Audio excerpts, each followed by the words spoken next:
Yeah. I gotta get comfortable. Oh my gosh. Let's see here. Oh, and we're on. All right. Hello everybody, and welcome to tonight's episode of Vampire the Masquerade. Chronicle Carpe Noctem. Episode titled The Dregs. Um, Before we get started here, let's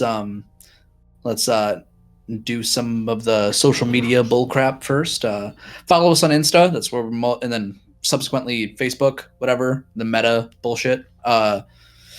If you want updates for now, that's where we're kind of posting ish. We want to get our YouTube to kind of match our Twitch followers. So if you can, subscribe to us on YouTube, like all that fun stuff, share us to people who also like tabletop RPGs and actual plays and edgy vampires, all that fun stuff.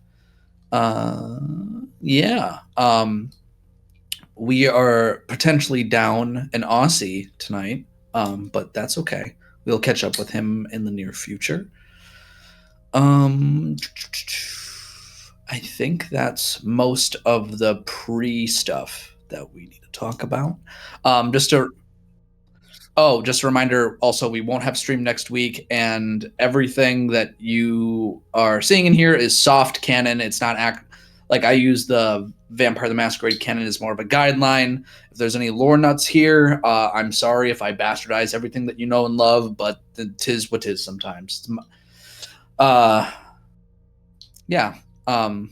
My toys, my rules, as it is. I think that's more or less all the quick stuff that we have. We'll do recaps for all of you. We'll start with the opposite of what we normally do. We'll start with Anar. Yeah, so Anar Nabi, Clan Cavian, and last time we all decided to begin this hunt in the sewers for the cult that Anar actually knows very little about, but we had some directions that were delivered to us by a Nosferatu. And so we took a cab over to the beginning of the map that we had and descended into the sewers. And there were many things that happened, but one of the things that Anar noticed as they continued on was that there was this presence, this field of madness that was in the air. And so as they continued further into the sewers, we started encountering mortals, civilians who were down there who had their minds torn apart and were basically completely crazy. And one individual that we started to question, Anar tried to do a premonition on him to gain more insight. And in doing so, Anar's perspectives were skewed and twisted, and he thought he was touching this smoky glass that was appearing before him, when in reality he was putting his finger into this individual's eye socket. As the rest of the kindred looked on in horror, some other things happened that other people can comment on, but that individual, unfortunately, was not long for this world. And then more and more mortals began to be heard and were coming towards us, and so we devised a quick plan to try and have Colton kind of shepherd them away from the rest of the kindred so we could continue on.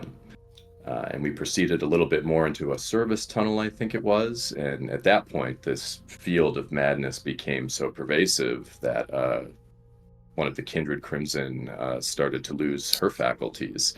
And there was some more shenanigans that ensued there.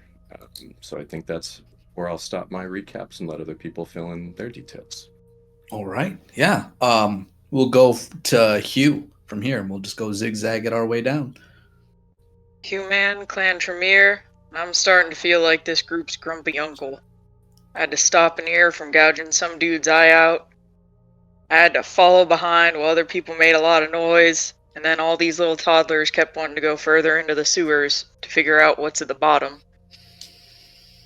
There are a whole bunch of crazy people stuck down there all losing their minds. I don't understand what Anir's on about with the whole madness creeping up on us, but then I got to see Crimson lose her mind. At which point, she attempted, I think, to start shooting people, but I grabbed her by the ankles and just kinda sat on her. Now we're all stuck down here with each other once more. dealing with crazy people again. It's gonna be a fun session. Indeed. All right, zigzagging our way over. Crimson. Crimson Rose, Clan Toreador. Like Hugh said, madness. We had gotten the coordinates to an entrance to the labyrinth. We went there in the sewers. Me and Tony lost our minds, got into a little tiff for a minute, caused a lot of noise, ended up getting a civilian human caught and killed. And then we ran into more, like Anar said, and Colton shepherded them away. And then it got darker. I lost my mind a little bit. That's being generous. A lot of it. Just pure terror. Thought I was back being tortured. It was fight or flight, and I chose to fight. In the end, Hugh stopped me, but I'm gonna still fight. All right. Tony. Antonio Moreno. People call me Tony, Clan La Sombra. Last time we were on, took a cabbie and to go to this labyrinth to finally find out where this place is. Get down to the sewers and it's real dark. You can't really see much. And but we hear this noise, this stranger, this person down here in the sewer mumbling to himself. Worse for the wear, but he's trying to light a cigarette, and as soon as he lights it, I hit him with the arms of Armand, get the shadow tendrils to keep him still. Ask him questions, what he's doing down here. Not very coherent, so I'll bring about Anar to do some questioning, and I was thinking that it would be very straightforward, but no, this Anar stuck his finger in this guy's eye socket. It's not my first time seeing someone like this, but I'm not going to interrupt. But Hugh wasn't having it, so he judo chopped Anar's arm. And I was going to try to go about having a second taste, but I'm like, nah, it's already done. So I did what I had to do. I used the tendril to suffocate this man, and I killed him. And before I had the chance to push him into the water, Crimson stopped me and looked into his pockets. And his wallet was a picture of his family. Yeah, I can't seem to catch a break with these kind of things. But anywho, Colton's doing Colton things. He's he's shooting guns in a tunnel. Not my first rodeo, but not the best idea. But either way, he provides us a useful distraction while we're going deeper into this tunnel. And there's more of these people mumbling to themselves with their heads down, lost in a daze. And for whatever reason, Crimson's loses a cool and starts shooting an AK, blasting in the air. Rhonda hits two people. Hugh tackles her, and I guess that's just going to be the climate for the rest of this trip, up until we find out what's causing these people to go crazy. But hey, in for a penny, in for a pound. We're already this far, might as well finish it. That's all I got. All right. Simon. I'll have you close this off. Simon Graham, Clan Gangrel. Last time I had a encounter with an old friend who strongly suggested that my coteries time in the night might be coming to an end, and gave me 2 files on both the location and current doings of both Tony and Rose. So David, that's both a warning and an olive branch. So I decided to go find them. And didn't take me too long. I turned on heightened senses. I heard gunshots and screams, and go downstairs, go down the sewer and find Colton being pursued by a gaggle of crazy people. I suggested he call David. Let him know he's doing some type of good deed, since David's trying to find the humanity in these monsters. After that, I went on further in and on the coterie and Rose, who seemed to have to shoot at me or anyone. I know what she was trying to do, honestly. But it seems that this underground excursion is going about as I expected. A bad idea. That'd be all. All right. Our camera pans in to long shadows, wretches lining this hallway, this maintenance tunnel, blood pooling on the dark concrete surface. Due to the low lighting, it appears black as it pours between the cracks. Crimson, what are you doing as you feel this immense pressure weighing down on you?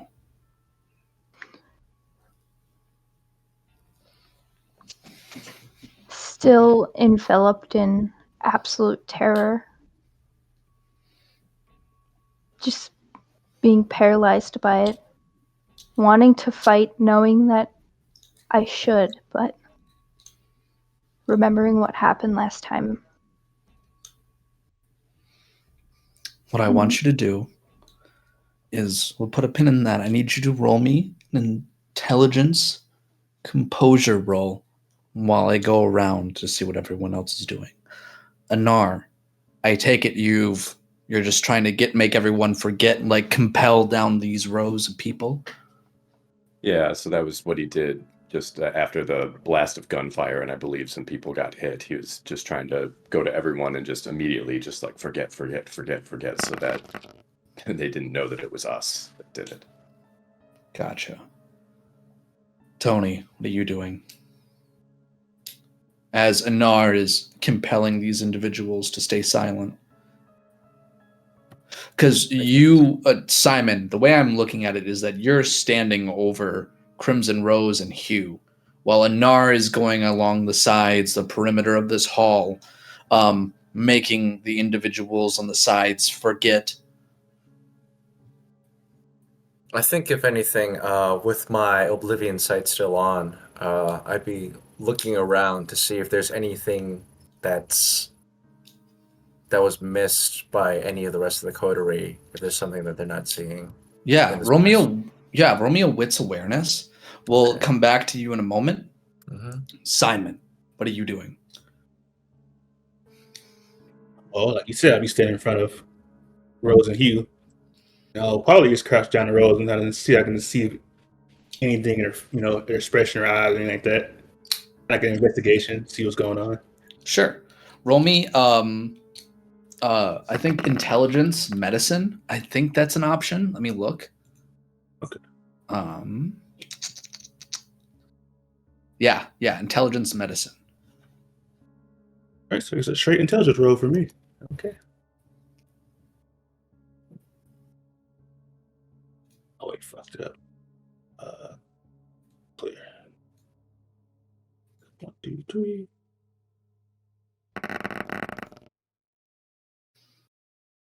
Three successes. Okay. So here's what we're gonna do. We're gonna start.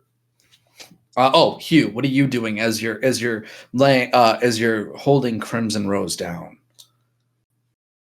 Just gonna be holding her down and doing my best not to just absolutely crush her, but like not really trying all that hard.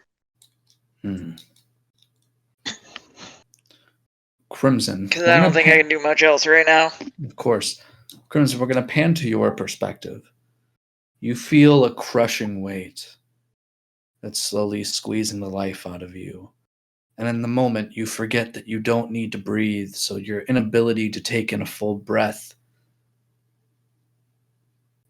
it's sending pangs of panic throughout. Now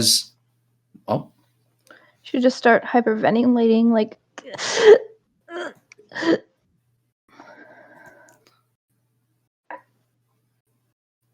whimpering almost. it's that moment that you would see Damien come tower over you in this moment.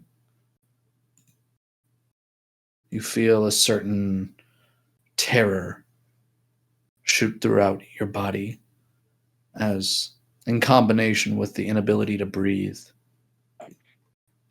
you feel more and more that you're losing control and that you are about to go back to that place forever to live under Damien's heel.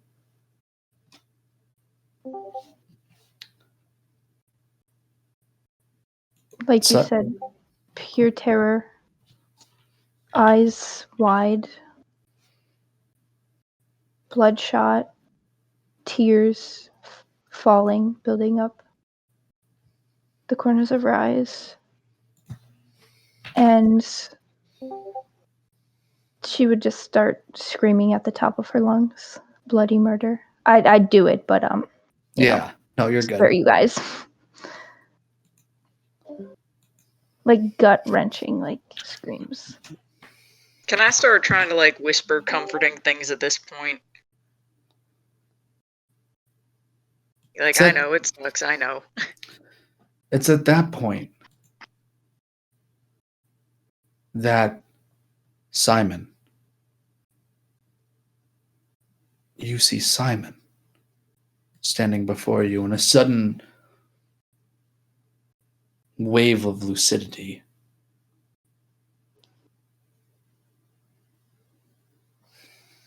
Tears falling. Voice extremely hoarse at this point. Just wiggling her hand as hard as she can, trying to get it free to reach to Simon. And just, when someone's been crying, just you can hear it in their voice, just like snotty sounding and like I said, hoarse voice, just reaching out. Please help me. It's at this point, Simon, you can tell that she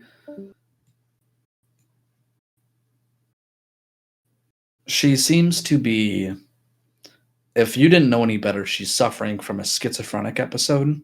That's the closest thing that you can equate it to. But it's hard to assume that due to your limited experience.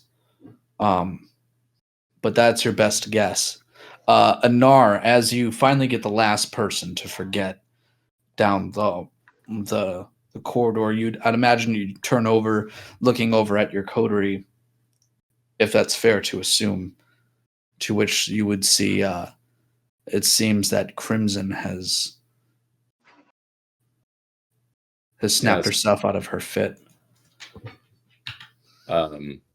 So because he's curious to like the last person that he tells to forget, he's gonna kind of get down at eye level with them and be like, I can see that you're upset and your mind doesn't quite seem right. I have some medicine that might be able to help you. Would it be okay if I gave you a little? Medicine, no medicine, no medicine, no. No. Who knows what it'll do to me? Why? Why? I don't want to be back at the doctor's. I don't want to be. They touch me, they poke and prod, then they put needles inside of me. It's okay. I know you don't like it, but it's what's best for you. And as he's saying this, he's going to pull out his medicine kit and he's going to take like one dose of hallucinogens.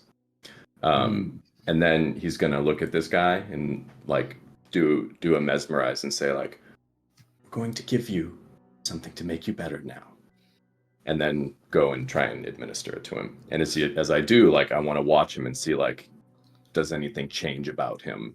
I'm looking to see if this would have any effect. Sure. Roll me. I will take dexterity plus medicine. Because the way I'm looking at it is that you're trying to administer it into his bloodstream, right? Yeah, and then like I would use mesmerize to tell him to hold still. Yeah, that's no problem. So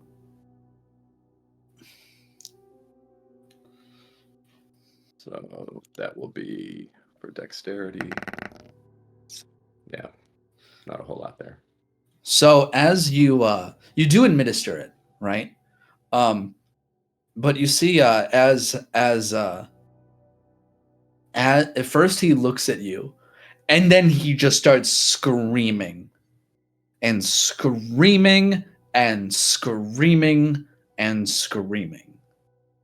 So I'm In gonna. fact, it's to the point where that's the only, like, Crimson, as you're coming out and as Simon kneels down to help you, you just, I'm imagining it almost startling you, just like the utter, like the guttural screaming of this man echoing down this maintenance hallway. And as that happens, like Anar's actually gonna shuffle over to Tony and like grab him by the shoulder and be like, you seem to be quite strong and good with violence. I need you to go knock that one unconscious, please. I tried something and it didn't work. So yeah, I'll do so. I'm not going to turn on any of the fighting powers because I'm not trying to pulverize them. Sure. I'm not even going to make you roll, because if you just took half, it would be it would just instantly, like, what do you do? Do you just like punch him, or do you choke him out? Like, what do you? Yeah, I think a choke would be the most efficient thing, because I'm not. I mean, depending how my precision is with like. Yeah, chin. no, it's not hard. He's just, like I said, he's not resisting. He's just, like I said, in a sheer panic state. Yeah. So yeah, just a really quick weird naked kick him in the back of the knee and then just. What is going on with my music? Hold on one second, everyone. I'm so sorry. This is kind of funky. I don't like this. Kind of freaky.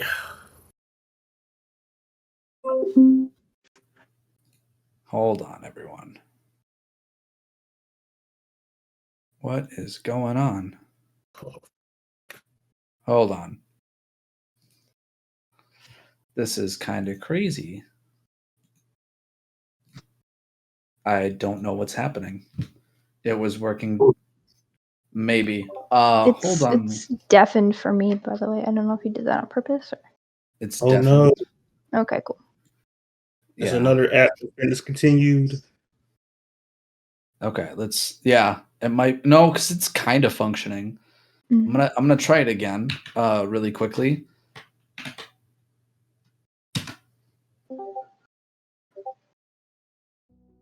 Okay, there we go. It seems to be working. All right, where was I? Sorry about that, everyone. But Crimson, you'd see Simon standing over you. Like I said, I'm just gonna reach out for him. Hugh, I And, imagine you get off. Yes, I would. And I'll Very reach back. slowly to make sure she doesn't, like, try to jump suddenly, but I would. On that note, really quickly, Tony, as you look around, after choking this man out, you see what seems to be, and at first you think that your eyes are deceiving you. Maybe the tunnel, this place, is messing with your sense of sight.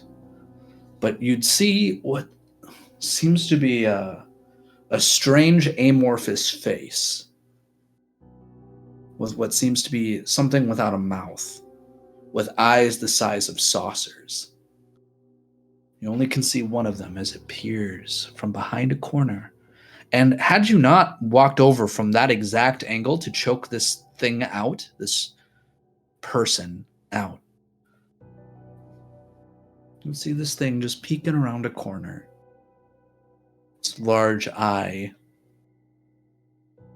looking uncanny. It's a thing that shouldn't exist. And then at that moment, it notices that you noticed it, and you hear and everyone can hear this at this point, a small little scurrying sound. None of the rest of you see it, however. I'll pipe up. So y'all heard that? We all hear it though, correct? Yes, you would all Okay. hear it. Actually, no. Crimson wouldn't say anything. We'll help Crimson up and say, this place feels wrong. As she gets up, she just grabs onto his. Is he wearing a jacket? I assume. Just Always. just like white knuckling his jacket, just feeling this sense of relief and. And then I'm going to continue on by describing this thing that I just saw. And I say, okay, look, listen, I'm going to describe something really quick. If any one of you know what that is, say something. Amorphous figure, mouthless face, eyes like saucers. Okay, then. What do you want us to roll for that? I will take intelligence and occult. Okay. I there's not really much else as far as recognizing what this thing is. I'll also take if you want to see if Tony has been affected by the field that's here and maybe it was a hallucination, I'll take Wit's Insight.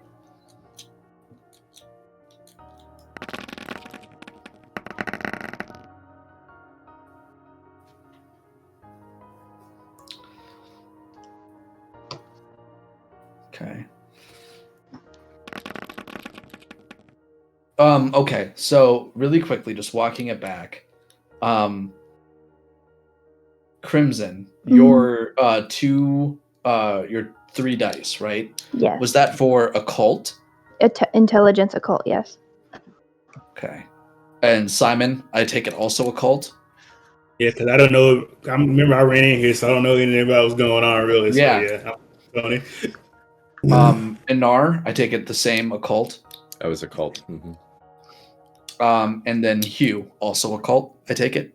Samesies. Okay, I just want to make sure. So it's hard to say. Simon, you've heard obviously of creatures that don't quite make sense lurking in the night. I don't know where you may have heard of it, but I don't think Simon would know. In Nar, however, how long have you been alive or unalive? About what, 70-ish years? Okay. And if that was a secret, I'm sorry. You didn't need my bad. Hugh. So Hugh and Anar, you would know that some kindred have the ability to fleshcraft other beings, warp them, turn them into tools. These kindred, they are more rare in the modern nights. They're known as Semitsi. And their discipline used is vicissitude. It is a dark, vampiric discipline. That could be what that thing was.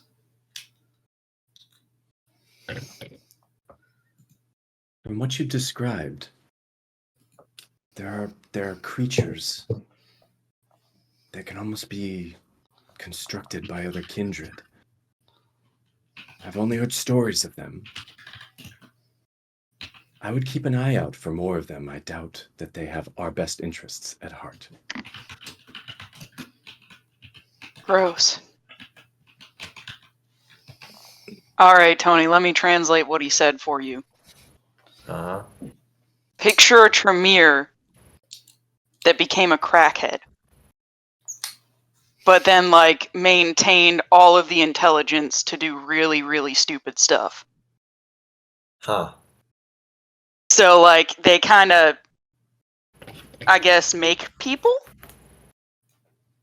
Huh. that Okay, aren't well, people. okay. Well, do these things fight? Do they fight good?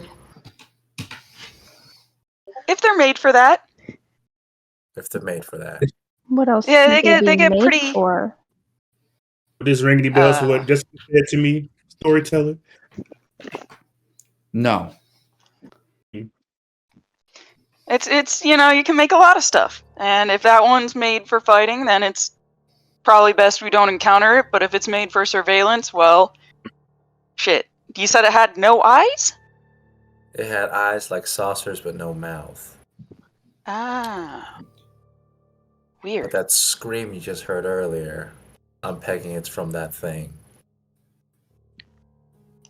I wish I could tell you more, Screaming but with that's about no it. mouth. Screaming with no mouth. Anar, you remember the screaming coming from one of the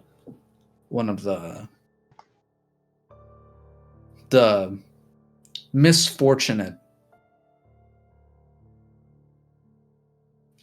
It's also perhaps, and this could just be a guess, that the scream that we all heard, because I heard it as well, we just heard it in our minds. that thing didn't actually utter it. It just projected it into our heads. This is a very strange place. Okay. Frankly, what the hell is going on here? Well, it seems quite clear that whatever we're moving towards, someone doesn't want us to go there. Which makes it very fascinating what we might find further on. What is this cult to all of you?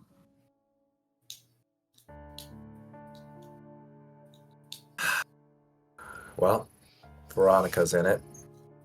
She's got my wife. So, by association, they're guilty for...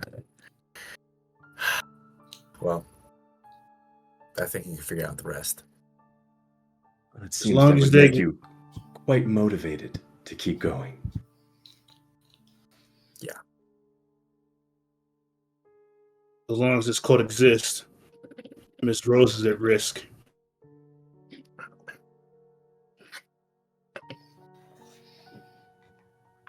Crimson does seem to be feeling better.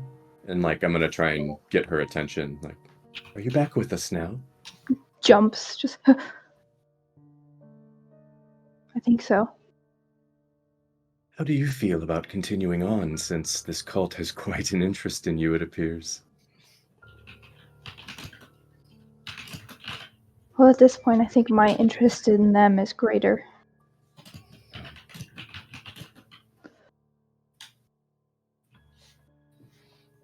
I don't think we'll learn anything else standing here, so shall we press forward? You're awfully curious. Oh, I'm always curious about things like this. The occult is, well, something of a hobby of mine.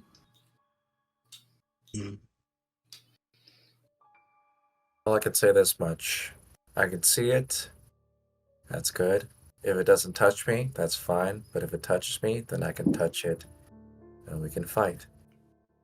Fought gargoyles and werewolves. What are they called? Samitsi? What's one more monster? And as this is happening, she'll take her Desert Eagle and hand it to Simon. Not wanting to not hurt anyone else. What about your AK? Well, that's empty. So, it wouldn't really I mean, matter. I imagine you took some extra magazines. Yeah, but I haven't reloaded it. So for now, I'll just sling it on my back. I'll look at the gun. You sure? It's not wise to be unguarded. We don't know what's down here. For now, at least. I've found that nothing's more dangerous than myself right now. It's not. I don't know, just keep it warm for me. All right. Well, I came like you asked. Thank you. But are you saying you weren't at least the tiniest bit curious? Yourself? Honestly, no. Here I am, nonetheless.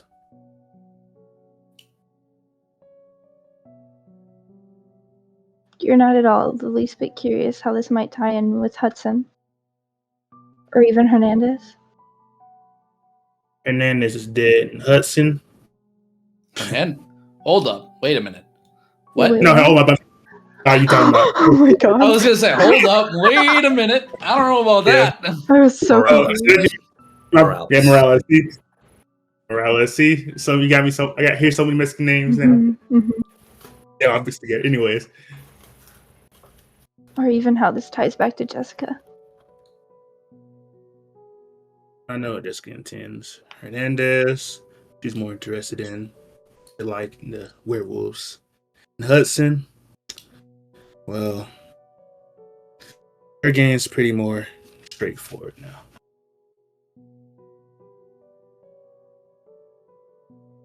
You're seriously telling me you don't think this is all one big web? No, I think the whole idea is being a web. It's meant to divide and confuse us. Some things are that simple. The cult might be in here, or this might be a simple distraction.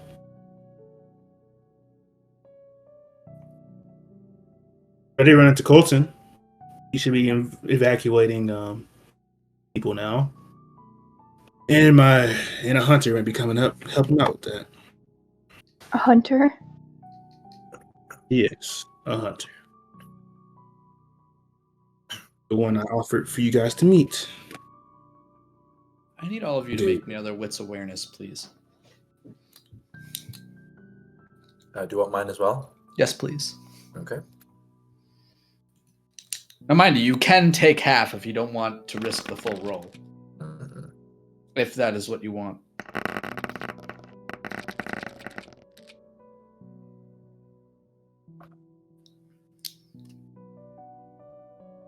What did I do to piss off the dice gods?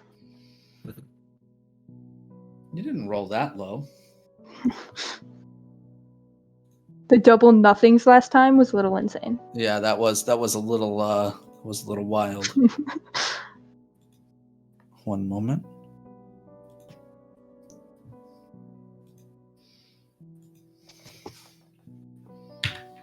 Let's see if the music bot is gonna fucking be weird. Seems so. It's as yeah, apparently so.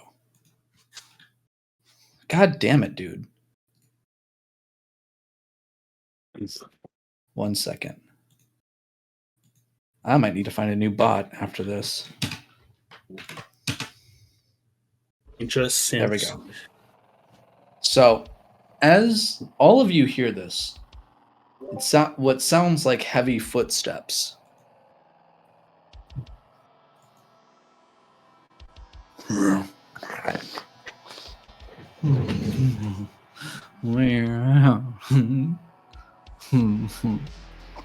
And you see what seems to be a rotted foot step in what seems to be in the light, and you'd see kind of a rotted hand grip the side of the administrative tunnel, and you see what seems to be a very large zombie.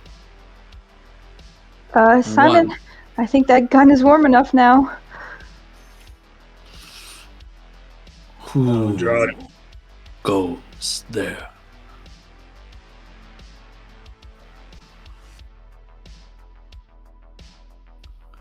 Before anything else, Crimson's reloading the AK. Roll me a dexterity firearms while Oh, buddy. everyone else is doing that, because I don't think you. Well, I think she was it what kinda- she was doing. Okay. I mean, okay, that's fine. Do you have at least one in firearms? I have 2. Okay, then yeah, you'd be able to. Do you still want me to roll? No, you're good. Okay, cool.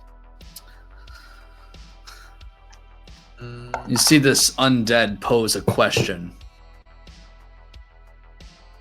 Well, I can introduce myself at least, and I'm gonna kind of like walk forward, not right up to him, but like I'll step in front of everyone else, and I'm an R, and I must say, Passphrase. passphrase. Say the passphrase. I'm going to attempt to mesmerize him, to have him tell me what the passphrase is. So look him right in the eyes and say, "You'll need to tell me what it is, my friend."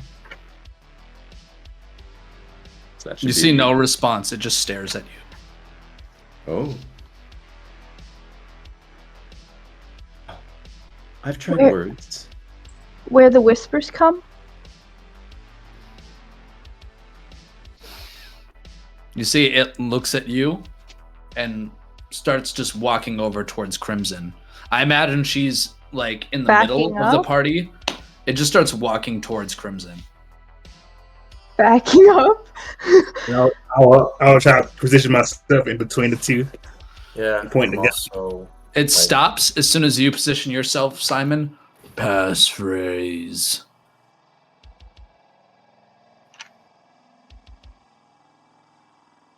I'll reiterate the same. Where the whispers come. How close are you, Tony, to this undead? I'm not too close, but I'm walking up to it. With at the same time, would you also, say that like, you're in arms, like you are in arm's reach of it when you say that?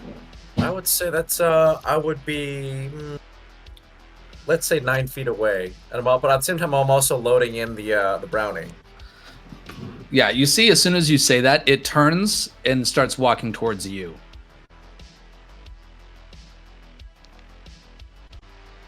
And then I'll just...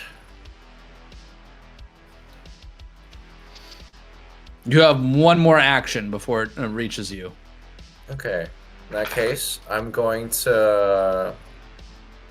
Just gonna hold it at... What's this thing called? I forgot my positions. What? Large zombie? Not zombie. It's like when you hold the gun at this. Oh. Oh, like low ready? Yeah, low ready. Okay. So you see it does not seem to be deterred, and it just reaches out and it grabs your throat. With its like kind of outrageously large hand.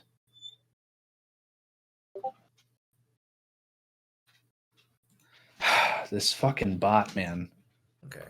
Can I speak but through this choke or no? Yeah, you don't need to breathe. I think you'll be okay. But yeah, it's gonna, if you want to resist it, you can make me an athletics grapple check, if you'd be so kind. Yeah, athletics. Oh my god. Athletics what now? Athletics strength. Okay, cool, awesome. Let's see now. 1, 2, 3. Is it gonna work?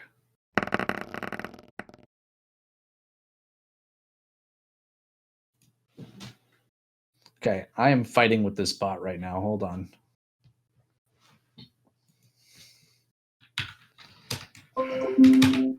What's the bot's dice pool? There we go. Where were we? Oh, okay. Go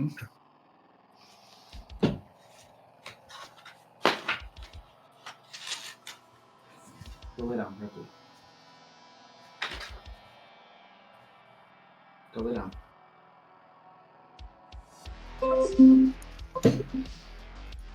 Oh, I would have also, excuse me, sorry, I was annoyed because of the bot. I would have also taken Strength Brawl.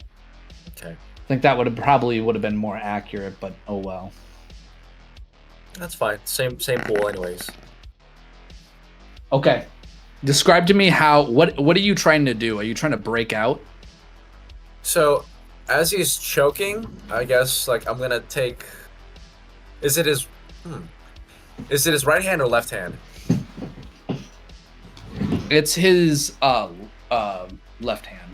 Left hand. Okay, so with my right hand, I reach for the fingers and then pry them apart, and then like go towards where the thumb is, and then break out, and then put my right hand back on the trigger of the shotgun, and then point it towards him. So you're trying to basically, you're shucking off basically the hand, and you're basically leveling the shotgun at him, right? Yeah. Okay. All right. It's now everyone else has a chance to respond at this point. So Anar is going to be wants to investigate like the direction that this thing came from to see is there more coming or was it just him? Yeah, make me a wits awareness.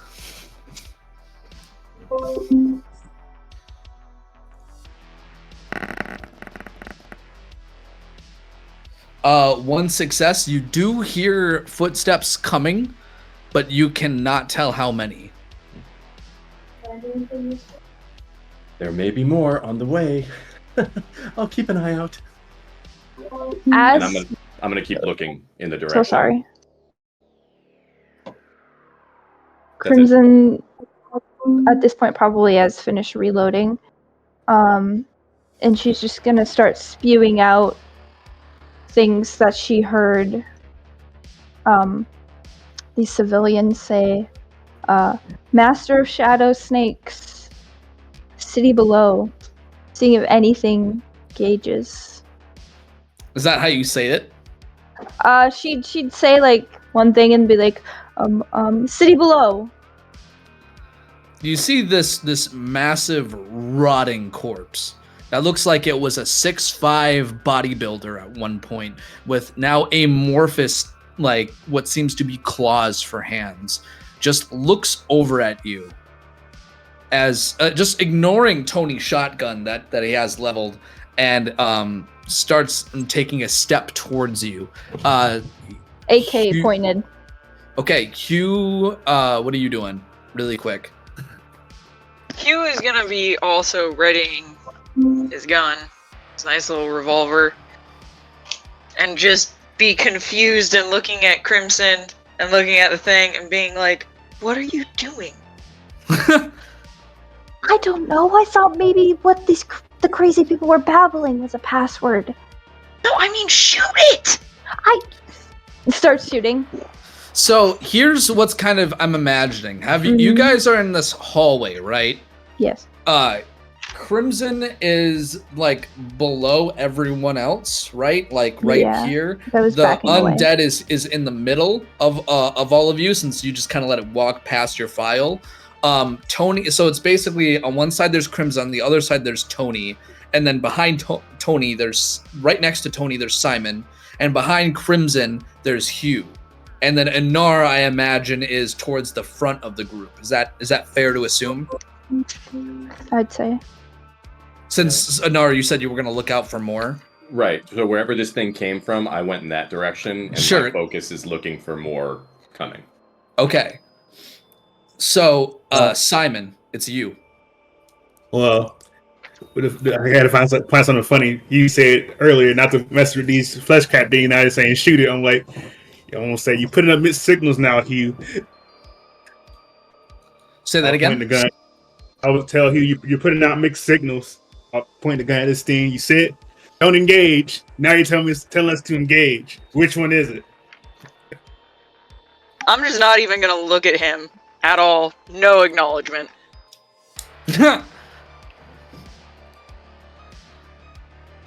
Okay. So, Tony, top of the. If Simon, you don't do anything, it's Tony on top of the order, and then its turn.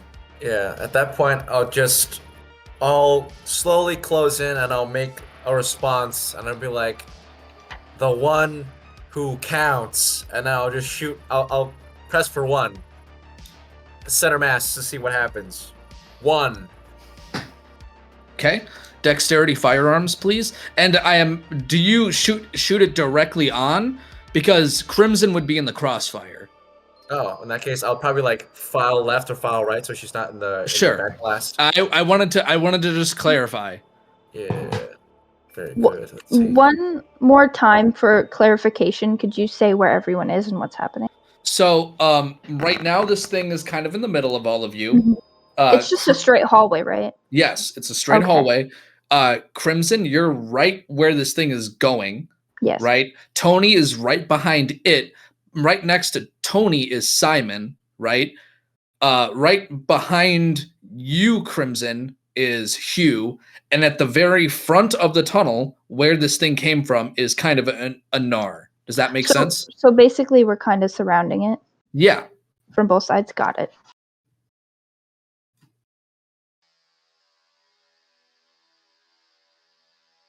Okay. So, where was I? Oh yeah, you shot it, right? Mhm.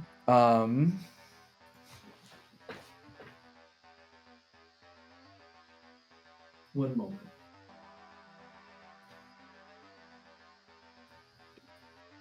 And in proper gun fu fashion, I'd pump the gun after the shot goes out. I'm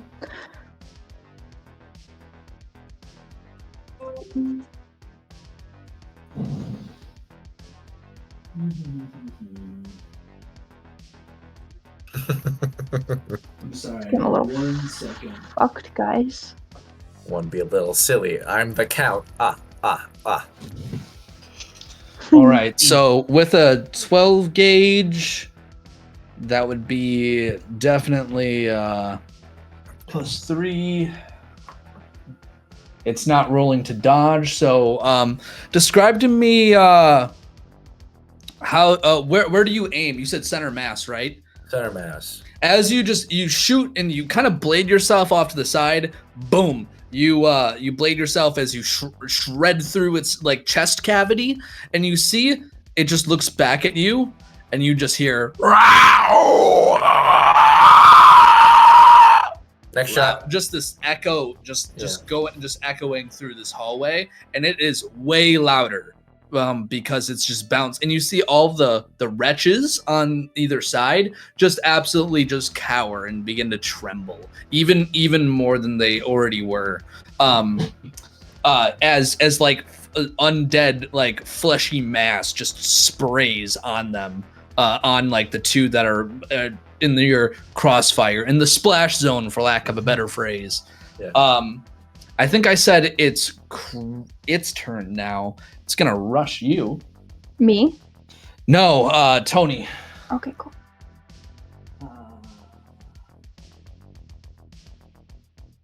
Make me. Are you gonna try to get out of the way? Yeah, I'm gonna try to. What's that? Gosh, I'm forgetting my Marine Corps terminology. Maneuver. Yeah, maneuver and then reposition. As it's closing in on my position. Okay. Roll me a dexterity athletics. Dexterity athletics. Yeah, boy, been on the treadmill.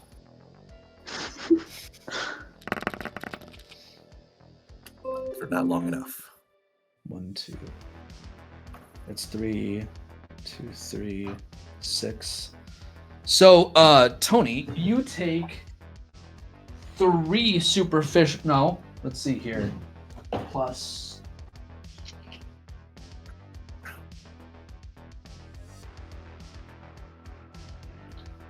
+2 health damage.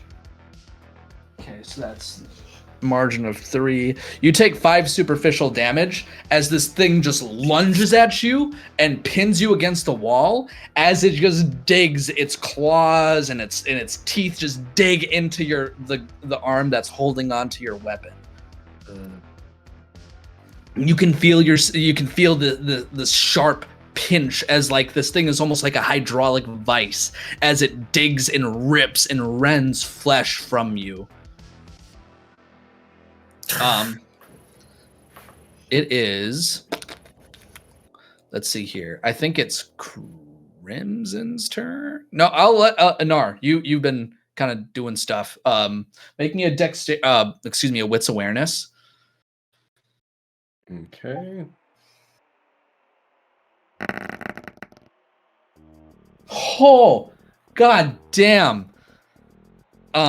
Okay. So Wow. what you see as you kind of like peek around this corner, you see 3 more shambling corpses coming towards you. Now, this is like, as you look out, this is like a T-like hallway. This maintenance tunnel goes and it's basically a 3-way intersection. The corpses are coming from your left. The hallway to your right, behind them where you're looking where the corpses are, it looks like an empty hallway. Okay. So is there like a door that I'm at right now, kind of, or Yeah. It's it's like it's more like a threshold. It looks like it looks like there was a door that was once here, but it's basically just now a door threshold. yeah? So I would kind of like spin so that I'm facing all of the party at this point. Just say, his friends are here. At least 3 more. What should we do? And at that point, I think I would attempt to like bring up Cloak of Shadows. So just like Okay. up against a wall and disappear. Okay, sounds good. If I remember correctly, the man I looted, was there any card or like anything that was like cult related? There was one card that had a series of scribbles on it, but no, it wasn't cult related. I don't think. Scribbles. Yeah. Could I make it out or no? It seems pretty illegible. Mm-hmm. Especially like in the current moment. Mhm. It's kind of I'd imagine that be a quick thought to Crimson, and then she just went, God fuck, and then start taking the AK and just right at the back of the giant zombie's head, just fucking. So do you go just straight on? No. She's at a distance. So essentially, if it's now against Tony right now. So you would have to. You said at a distance, but you also said you were gonna go straight on. So which is it? I didn't say straight on, did I? I thought you said it, but Okay. maybe I misheard. Either way, now that I know Tony's like pinned, I would be to the side to where I wouldn't hit Tony. Okay. If you roll a bestial fail, you definitely hit Tony. So roll me a dexterity firearms. Got it. And then it'll be Simon and then Hugh. 2. Mm-hmm. Let's see here. 762 by 39. I'll say that's if a 12 gauge at effective range is +3, I'm gonna make that +3 because that's stupid. Vampire. If there's any vampire like devs that are on here for the tabletop role playing games, please do ballistic research because that is not what. Like, there's no way where. Never mind. So you shoot, right? As you blast into its head, right? You'd see just visceral and chunks just like spray out and just kind of Tony, you're now drenched in viscera. But not shot, right? No, not shot. Why is my bot being like this? I'll pay to get your soup rest. Oh my god, this is so freaking annoying. I'll start speaking again when the music's back on. Yeah, I don't know what's going on with it. She's a little shy today. Well, she needs to knock it the fuck off.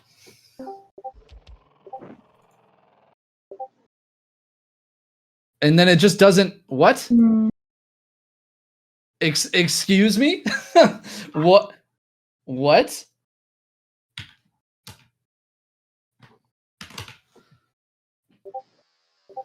Okay. Now it just works. All right. That's chaos. All right. Yeah, so as this gore is spraying over my suit, like I'm not even paying attention because I'm too focused on the vice that is on my what part of my arm is it? Which arm, which part? It's like you're right-handed, right? Yeah. So it's probably on your right bicep as it pins you this way. Okay. But it's not my turn for an action. I'm just vocalizing. It's like I'm not even focused. Like I'm just yeah. So you'd see like chunks of its head is missing, like as you see it's like decaying brain matter that just kind of like just falls out of its head. But you see that seems to be a different sort of a power that's keeping this thing upright. But it doesn't look great. Simon, it's all you. I would join in with Rose and a couple shots at its piecing away head. Okay. If you fail super fail the roll, you're gonna hit Tony. But yeah, roll me a dexterity firearms. That's fine. Okay. That's fine, he says. Wow. Oh my god. Yeah, Tony, or Simon, how do you kill it? I pretty much, like I said, I was already aiming at it, and I'll get to a point where I can see the remainder of his head and start unloading the Desert Eagle Rose gave me. Yeah, muzzle flashes between Crimson and Simon would be enough to give someone an epilepsy warning at this point. As light kind of dances and does strange things with the shadows of the wretches on the sides of the walls, through all the gun smoke that has kind of left this kind of smoky haze throughout this hallway, the giant undead seems fallen as you see, but you do hear footsteps of more approaching. Hugh, it's all you. Or assuming Hugh, it's all you. Did I say Hugh? Mm-hmm. Okay, good. Because for some reason I said Hugh, but never mind. It doesn't matter. The ADHD got you, huh? Yeah, I guess so. I'm gonna realize immediately what Anar did. And I don't appreciate somebody else pulling my own tricks against me. Can I try to scoop up some of the viscera and huck it at where I think he tried to blend into the wall? I'm not sure why you would, but yeah, sure, go for it. I'm gonna try it.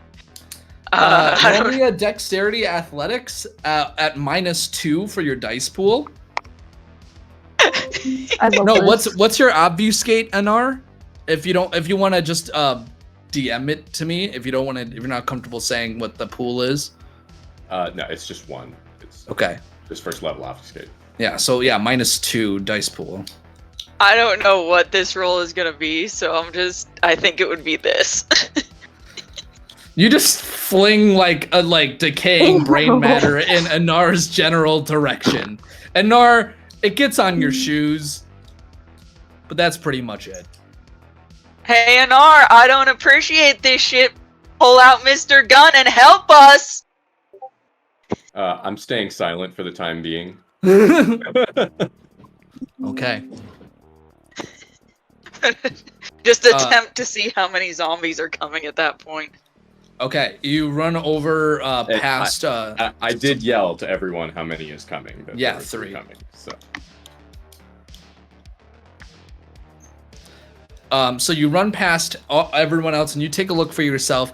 And yeah, about 5 yards away, a couple of corpses seem to be like sniffing the air for you. And moving rather quickly. Guess I'll pull out my little 38, turn back, and be like, Tony, we're gonna need some more tentacles. Yeah. Do you? I'll let you take a shot, if you want. By the way. Yeah, I'll try. Yeah, dexterity firearms, please. So as Hugh announces that, I'm gonna need some light for that to happen. I don't think you would. You have your Oblivion sight, right? Yeah. Ooh, a bestial fail. Do you want to burn a willpower to try to I do, actually. I'll burn a willpower. Yeah, roll 1 dice. Hope you crit. I believe in you. Woo! Okay, you still fail the roll, but it's not. So you just take a couple shots. The recoil is a little bit more stout than you were expecting. Maybe it's been a while. But yeah, no. You certainly got the undead's attention. I do believe it's top of the order now. Back to Tony. Okay, so I'll sidle up next to Hugh, and I want to use my turn as like a reaction command. So if and whenever one of those zombies get within 10 yards, I want to erect a anti-cavalry lance, arms of Armand. But I like to roll for that first. Yeah, go for it. Make me that rouse check. I do believe it costs. Yeah. single hungered. I'm You hungrier. do gain hunger, yeah. Okay. Cool. Put that in the chart. Okay. And do you want me to roll for that arms? Of course. Yes, sir. Let me take a look at what it needs. Boom. Wits Oblivion. This is a smart boy cast. That's interesting. It's a what? It's a wits. It's a wits cast. Interesting. Okay. 3 hunger. All right. Boom. Clear. Boom. Stop doing that. Boom. There we go. What is happening? I'm pushing the wrong dice. Is what's happening. Okay. 2 successes. Okay. So you do erect some of these shadow-like spikes that seem to protrude towards the advancing undead. Yeah, so that might buy you a bit of time. I do believe now it is Crimson's turn. I want to go to Big Zombie Man. Was he wearing like clothes or anything? Shreds of clothes. I want to still search him and see if I can find anything. Yeah, roll me wits investigate. Yeah, we'll take a wits investigation.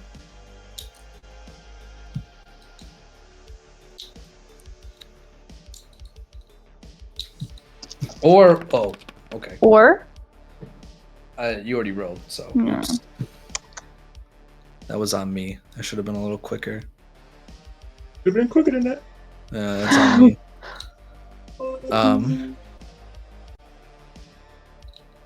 Okay. Yeah, no. So as you like search him, with 1 success, you're able to find what seems to be just waterlogged, just covered in like what seems to be rotting and fleshy.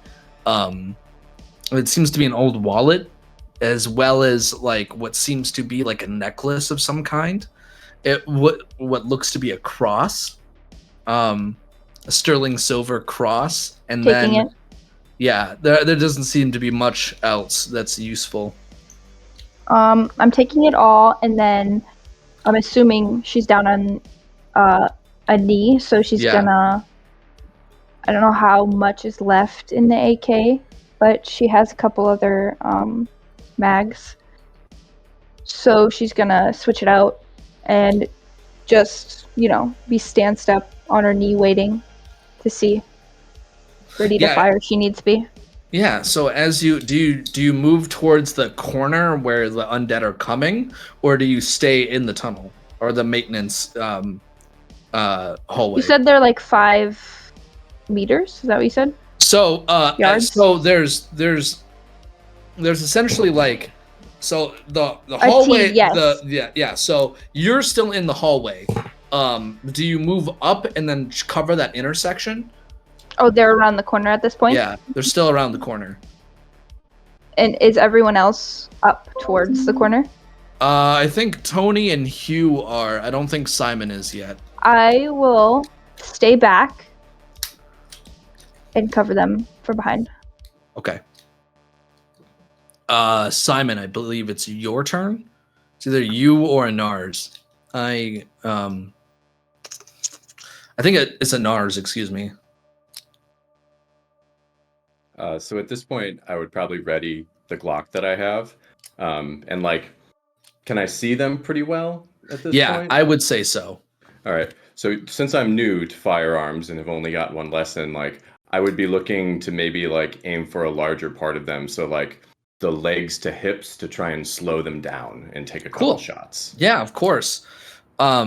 Take me a dexterity firearms.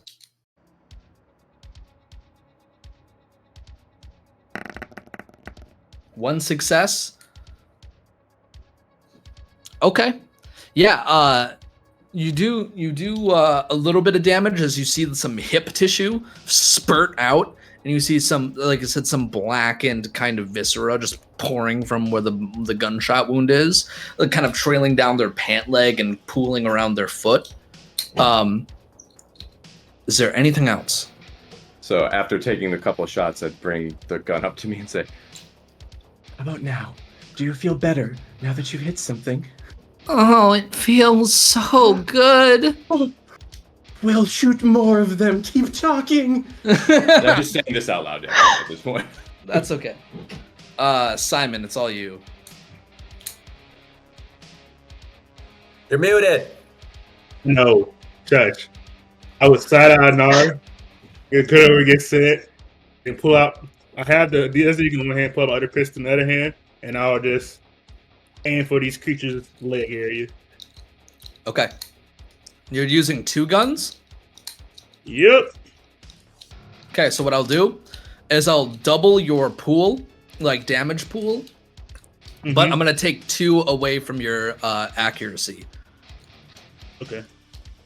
So does that change my roll at all, or? Yeah, no. So you whatever your dexterity firearms is, -2. It's 2 dice. Yeah. If you're gonna dual wield, because I don't know if you've ever tried that, it's actually a lot harder than it looks. I mean, with supernatural strength. But It's not about the strength. It's about the accuracy. Oof. Do you want to burn a willpower? Sure, why not? I got 2 dice, so roll again. Ew, logic in a game like this? Okay. Sounds good. All right. With 1 success, let's see here. Yeah, 6 damage. How do you kill one of them? I would just say I'm aiming for, like, I said, their legs. So I'll just say one can fall from one bullet and get hit by the other. Yeah, I'm almost picturing like it falling into one of Tony's spikes, and then like the head exploding with a second follow-up shot. And it works. All right. Now there's still 2 more undead. Hugh, it's your turn, and then these 2 things are gonna go. Actually, I also want to say that as I'm erecting up the spikes, is my right arm essentially useless at this point? So crippling injuries. Let's see here. What's your aggravated damage at? Are you have any aggravated damage yet? No, I'm still full health on aggravated damage. No, you're good. Okay. Not yet. Yeah. So in that case, I'll zero in. But this is a fucking shotgun, though. It's like I want to. Can I use an on react turn? Wait, so really quick. I think it's Hugh's turn. Really quickly. Okay. Yeah. Go ahead.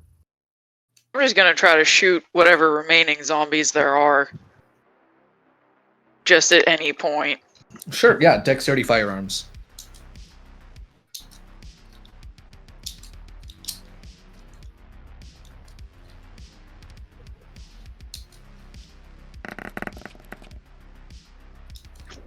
Yeah, you see like one clips them in the stomach. You see like bile begins to pool out. Yeah, that's what you get. Let's see here. I want to look at Tony and be like, for the record, I wanted to go home. Yeah. Shut the fuck up, here. We're already here. It's gonna be their turn to get around these spikes. I'm just gonna do a total physical roll for them. 2. Oh, Jesus. 2, 4, 5, 6, 7. Okay. So you see like it's almost like there's a second wind in them. It's like they were kind of passive what seemed to be before. Like they as if there was like a puzzle that they couldn't figure out, like when it comes to these spikes. They like didn't know exactly how to, and then it's almost like there's a click.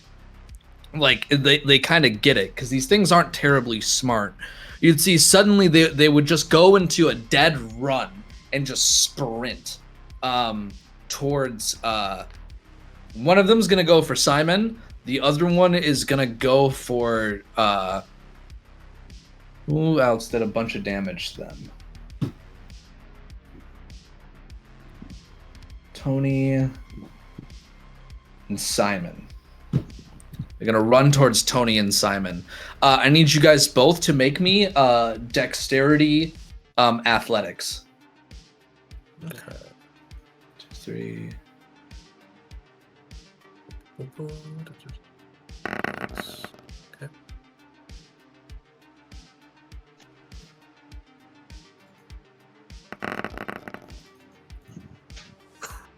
Damn it.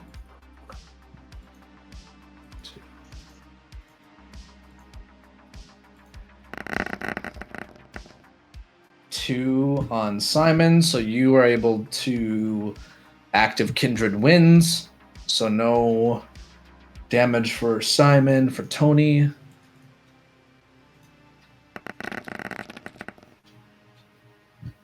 you don't take any either. So you two are able to keep the undead at bay. Exactly how you do it, maybe like you guys are like dodging, or maybe you just kick them or something to keep them back. I'll say if it's running towards me full break. We're like in a corridor, essentially. Right? Yeah, essentially, yeah. So on a run, I would say I would just step back, hit around the corridor again. So I guess hit a wall or something. I don't know. Okay, yeah, sure. I do believe Tony. It's back in top of the order, I believe. Yeah, I want to do something real cool. So like as it's approaching me, like I want to like almost as if its mouth is like about to like clip my arm or hand. I'm gonna slip back, and then like bring up like a series of like spikes, just like as if like from the ground all the way up to the ceiling of the tunnel. Are you? Where it as. So you're gonna roll another Arms of Armand check? Sure. Okay, make me that rouse check, please. Wait, is a rouse check for every single, or is it not for the whole scene? Does it say per scene or does it say per use?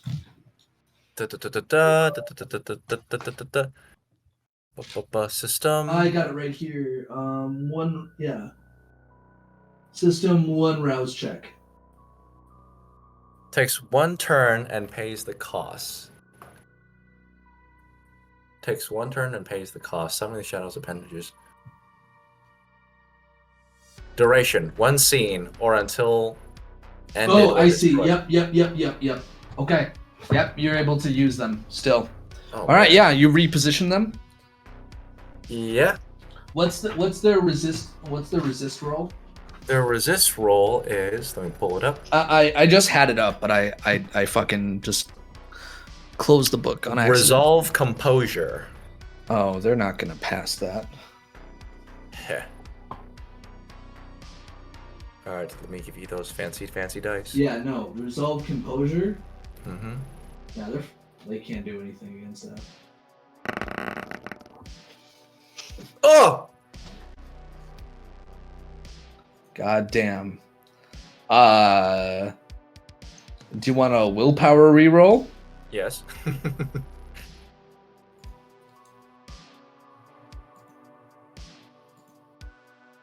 Just burn 1 willpower. How many dice am I rolling? Up to 3. Okay.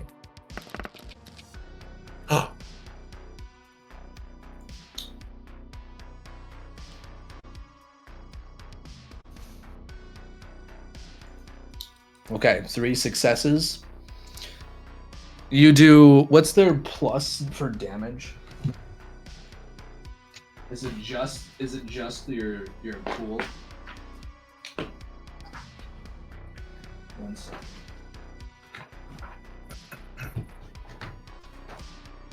Because I'm not sure. Because my intent with this thing isn't so much to like kill it than it is to restrain it. Almost like a setup for whoever wants to follow up after me. You want to restrain it? Okay, hold on. Yeah. Vermon.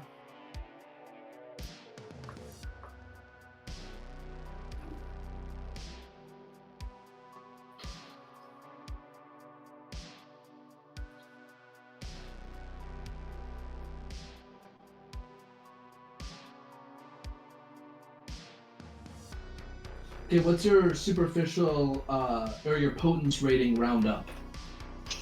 Potence rating is at 3. Yeah. Okay, so that would be plus 3. Okay, so yeah, they are entirely restrained. both of them. Since you rolled pretty, all things considered, like you rolled pretty good, and they can't really resist against that. Okay. I believe it is now Crimson's turn. He's dealing with a cat. Sorry. It's all good. That was adorable. She was clawing me. Right. I'm still back a bit.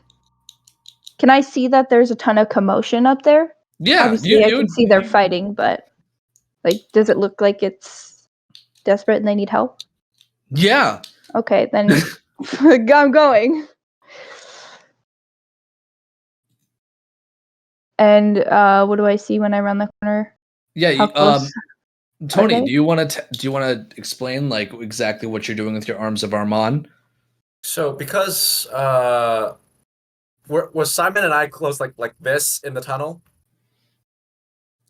Yeah, I Isn't imagine it you two all are. of you up there? Yeah, so me, Simon, Yeah. and Hugh, like Mhm. this close. And then there's two of them approaching us. Okay. Okay. I think it'd be cool to like run up and do like a slide thing on my hip, and as I'm sliding, I have the gun up, and I'm just like as I'm sliding. Shit. Yeah. Like you're not gonna hit our legs or something.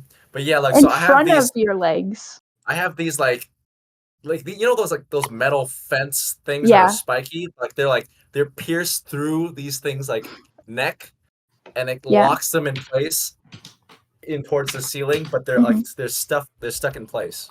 Yeah. They can't move, but you can still shoot through this fence. Yeah. I'll start running in front of and like slide in front of everyone's legs, and as I'm sliding, I'll like shoot across. Make me 2 rolls, one a dexterity athletics, and then a dexterity firearms.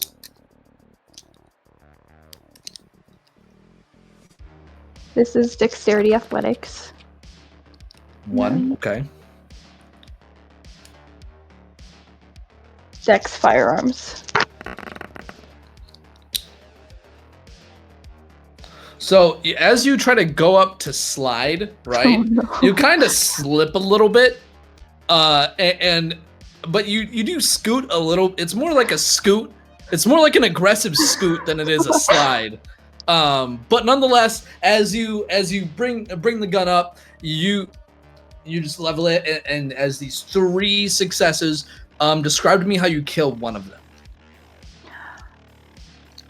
Trying to imagine what an aggressive slide would look like. An aggressive scoot. Yes. I can imagine she like attempts it and it's just like stops like really It doesn't go as abruptly. far. No. Yeah. But I can imagine like as she's going down, she like locks on one and like just aims for his head, like right between the eyes. Just Yeah. The head explodes. yeah. Like a watermelon. Yeah. Pop. All right. I believe the next up in order is either. I always fuck this up. Is it Anar? I think. Don't remember, but I can go if you want. Yeah, go for it. Send it. It's Anar and then it's Hugh. Yeah, that's what I thought. And then it's Simon. So seeing one of these things caught on the spikes get mowed down by Crimson, I'm gonna try and get to the other one and just kind of like pop up and try and just pop it right in the head. You're trying to like get close, like point blank range. Not that close. Like I was like behind the threshold, you know, kind of like shooting out Yep. before at their legs. So I imagine I would have been crouched down a little bit. So this time is just to rise up and just bang, bang, bang, and go for the head because it's immobilized. Yep, dexterity athletics.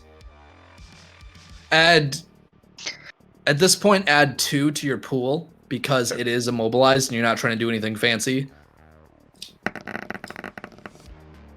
1 success. Yeah, it grazes. One of the rounds grazes its head. Doesn't seem to be enough to finish it off, however. Hugh. Can I just stomp it like a grape? It's suspended, Oof. right? Alright, yeah, I'll just try to suspended shoot it. through the. I'll just try to shoot it again. Yeah, go for it. Dexterity firearms. Add 2. 2 normal? Yeah.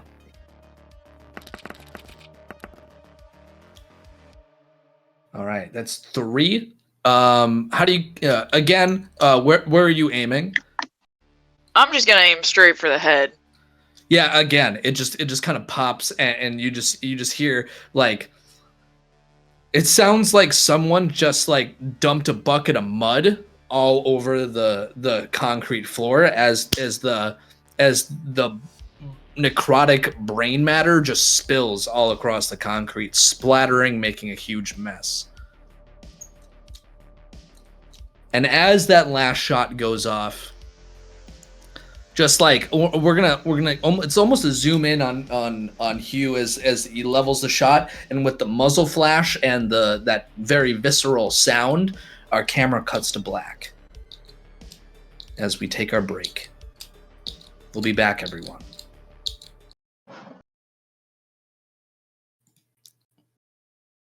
All right, hello and welcome back, everyone. We're going to resume where we left off, but from our good friend Stick's perspective. All right. So as the van peels off, what are you doing, Sticks?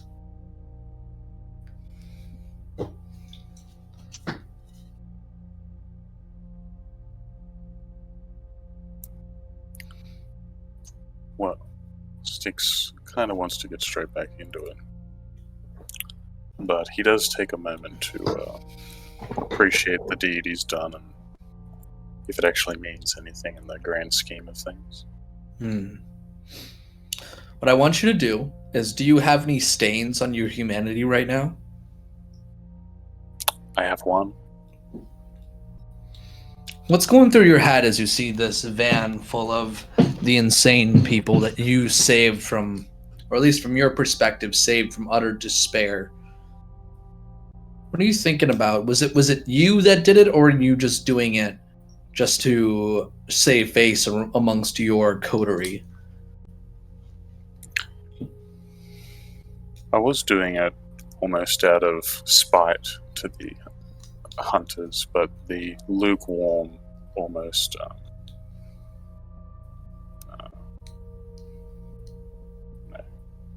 empty thanks I got in response made me think that it was a complete waste of time as I'm turning to re-enter the manhole. I think, well, it does actually matter a little bit. Maybe not even to these insane people if they never have any sane thoughts again, but they'll have family. So it did mean a little bit, I suppose. As you're going through this process, redeem one of your stains. Your stain. As you maybe feel a little lighter going into these tunnels. One good deed does not wash away a life of harm, but it's a start.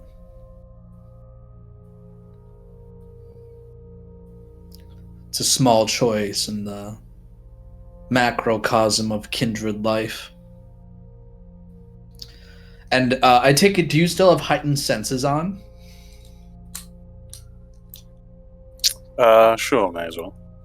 Yeah, you would hear a series of gunshots and screeching, just very, very distant. It's very hard to hear because of the distance that they are away, but you would hear it due to the acoustics of the tunnels.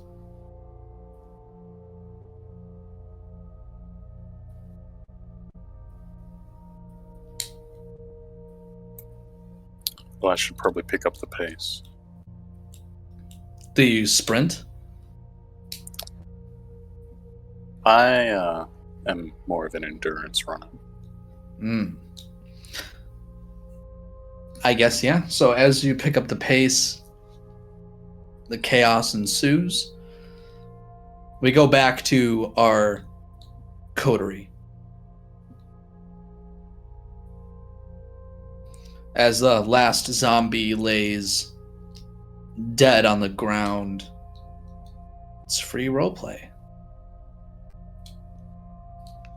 Crimson would go up and search the bodies. I'll probably Okay. light him. I'll probably take a cigarette out of my viscera-coated coat and take out a cigarette and light it and smoke.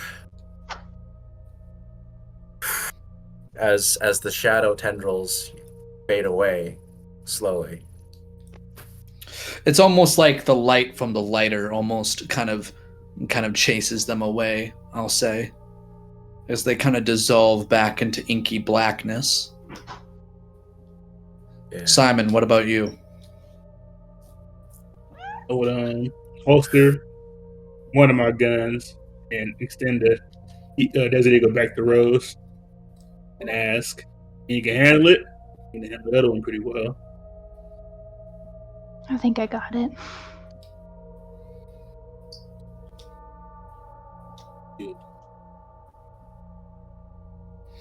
How about you, Take it. Anar? Oh, sorry. I was like, "Take your Rose or no?" Okay. Ask. What did you say? Sorry. I said, do you take it or no? Oh, I do take it. Yes, sorry. Put it back in my holster.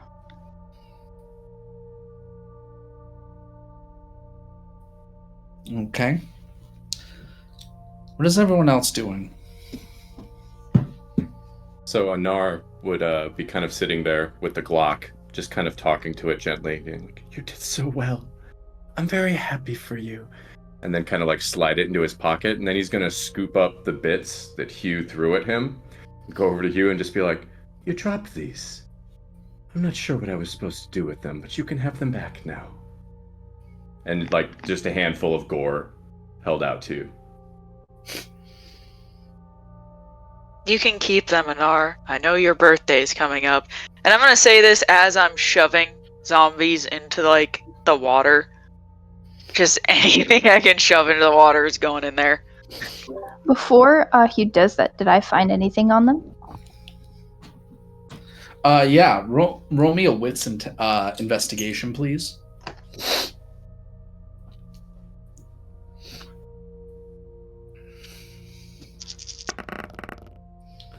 Whoa, yeah, you find a bunch of stuff. You find what seems to be a little card, like looks like a worker's key card, as a lanyard around one of their necks. You find what seems to be a small vial of something really dark and black.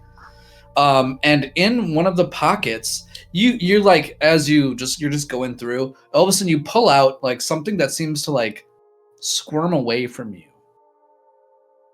And as you pull it up, you see this small little, what seems to be at first, it looks like an organ.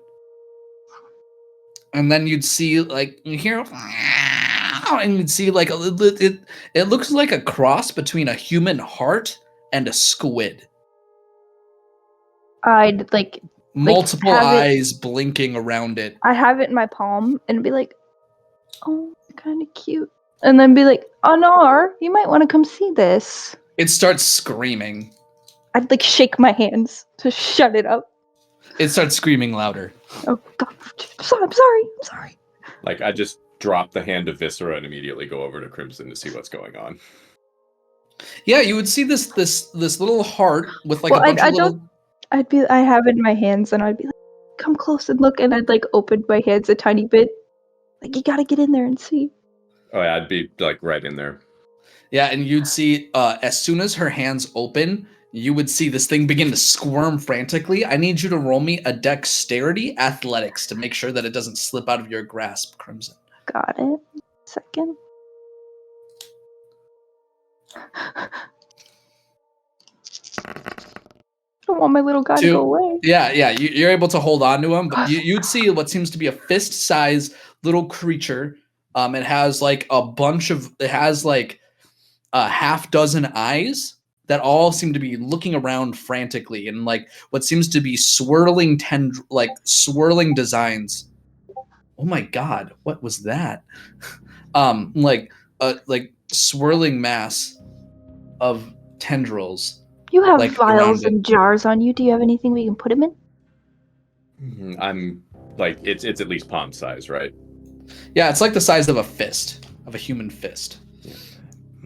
Most of mine are smaller for liquids. We'd have to grind it up, and I don't know if it would keep moving if we did that. It starts squealing. Well, on a more important note, what should we name him? Maybe it has lots of tentacles. Something with a T? Thomas? Timmy? Thomas. Teddy. That doesn't have a T in it. Teddy? Teddy. No, I do like Teddy. What do you think, Anara? Teddy? Is he What do you giving Teddy? think, little one? And I'll just... Teddy! Yeah, I'll shove my face in it. You like Teddy? It like squirms, and you'd see like if you could call something a panicked expression as its eyes are darting around looking for a form of escape. Not Teddy. So, in that moment, as I'm taking not one last puff, like just one more puff of my cigarette, I'm gonna put it to my side, and I'm just gonna look at the thing. Hey, like, show me here. I'm not gonna like remove my hands, but I'll like, you know how you like Yeah, your you're hands kind like of doing one of you these. you gotta get in real close and look at him. So just pin my eyes on its eyes, and use my compel along with my. Can I also add intimidation? Stare down with that. What are you trying to do? I'm trying to tell it to go to sleep. Oh my god, guys, I got it. Tony Jr. Tony Jr. Tony Jr. Yeah, make that roll. Okay. I'm not gonna add you an intimidation. Just roll your compel roll. Okay, let's see. Compel. What's the roll that goes with compel? I think it is.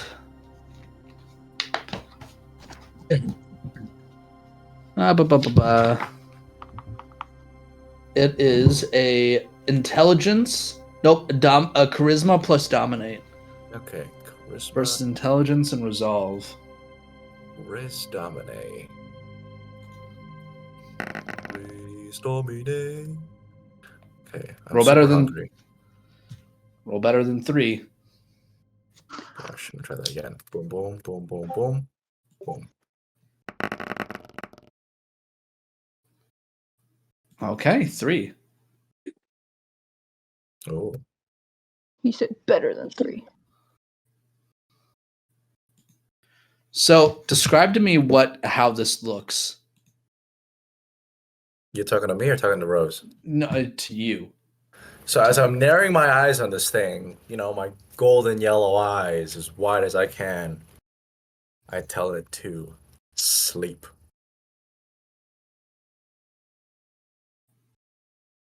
That's Okay. right. You see, like as you do that, you see its eyes begin to slowly close.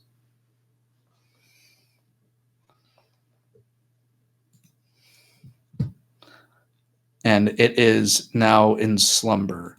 It's at that point, it's throughout all the chaos, because I'm going to say that the gunfight happened, and that's what Colton originally heard. At this point, I'm imagining at a good run, I imagine that's when he would round the corner.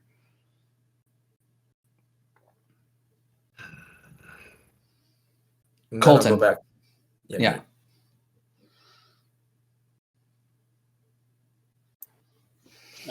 One, two, three, 4, 5. Oh, my friends are still alive. Took you long enough. When? Well, I had to Friend's eat a one strong word. of them. Oh, maybe make it 6 now, though. Did we settle on, what was it, Tony Jr.? Tony Jr. That To the kid's storyteller, not like with a knowledge of occult, like would I recognize this thing at all?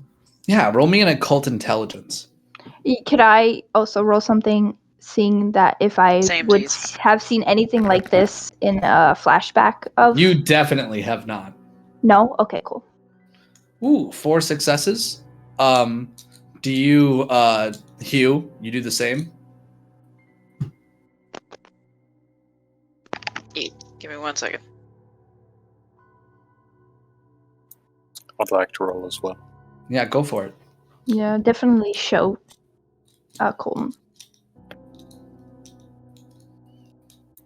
What was that roll again? Something occult. Intelligence occult. Woo! Both of you rolled the same. Goddamn. Ha-cha-cha.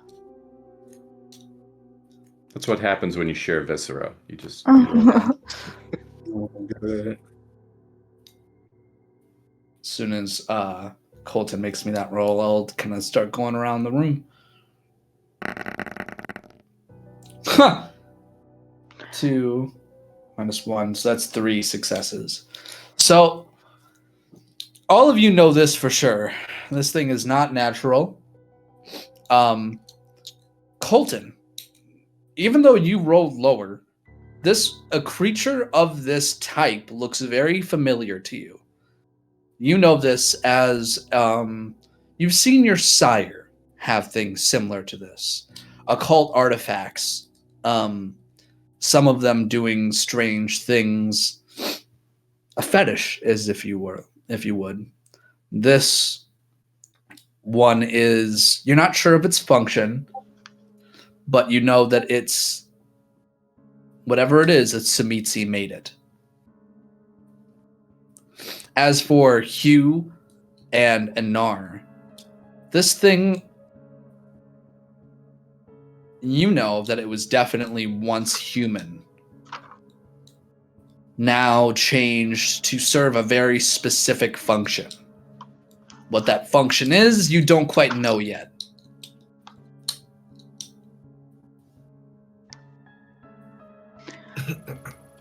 Wherever you put that thing, perhaps you should wrap it up or bind it. It's a tool of some kind. I don't think you should allow it to get out or see what we're doing. Understand. Oh, one more Crimson- thing I want to add really quickly, especially to Hugh. Hugh, you know that there aren't many, well, there are some, but there's a certain kind of fear that shoots through you, being that seeing such obvious Samitsi flesh crafting, just kind of, I don't want to say in the public, but in the sewer so flagrantly. There's something a little unnerving about old world vampires doing old world manipulations and flesh crafting.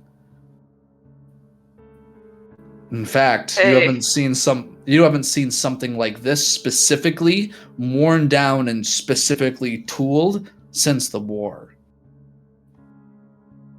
So, you know how you should keep that thing locked up? Mm-hmm.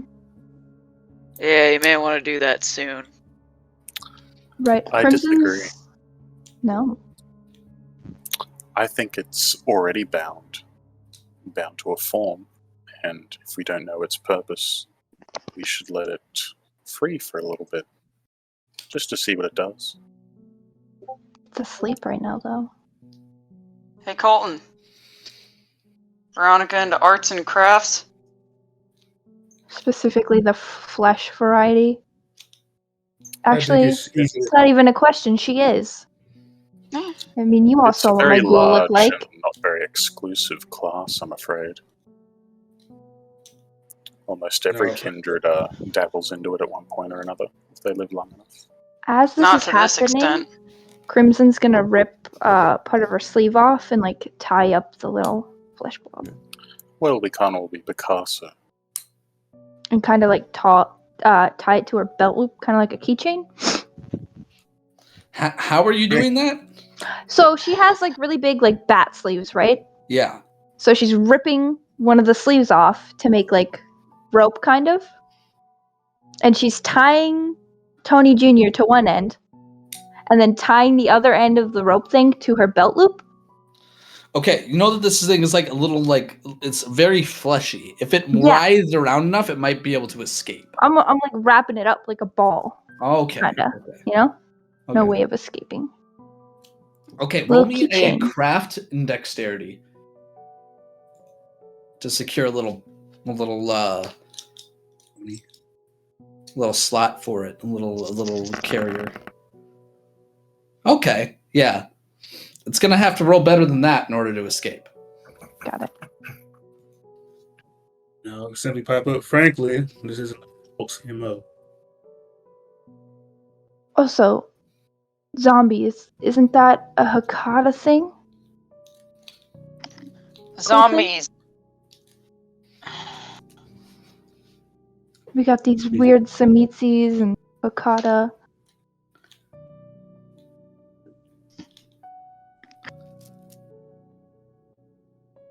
I mean, we must be getting close, no?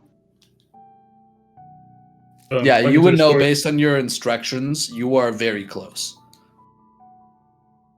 Question for the storyteller: with the name Answer. Samitsi, would there be any recollection of what Jessica said about Brigitte? Yeah. Go ahead. Yeah. You remember that she was captured and kind of is a tool, this little plaything for its Samitsi.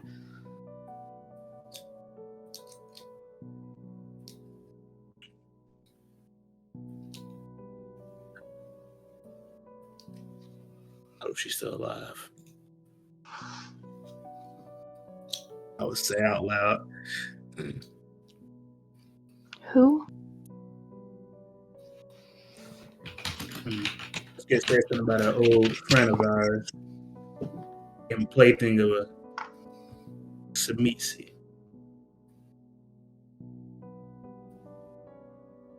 Do you think? She's kind of like a Nar. Less weird. Are you saying this could be her? Unlikely, but if it is,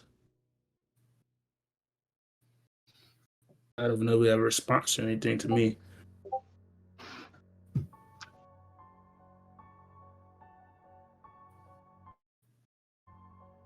Well, I don't know about the rest of you, but all I have is more questions. So, do we continue or do we leave? I'll pull How out the much ammo paper. does everybody have left? Crimson, how much did you grab? I imagine you grabbed probably about 6 mags from what you could Mhm. easily carry. Yes, went and a through- couple extra, or a couple, at least like 2 mags for the Desert Eagle as well. Okay. So you're like halfway depleted through your ammo. About halfway. About like half as much left as I had.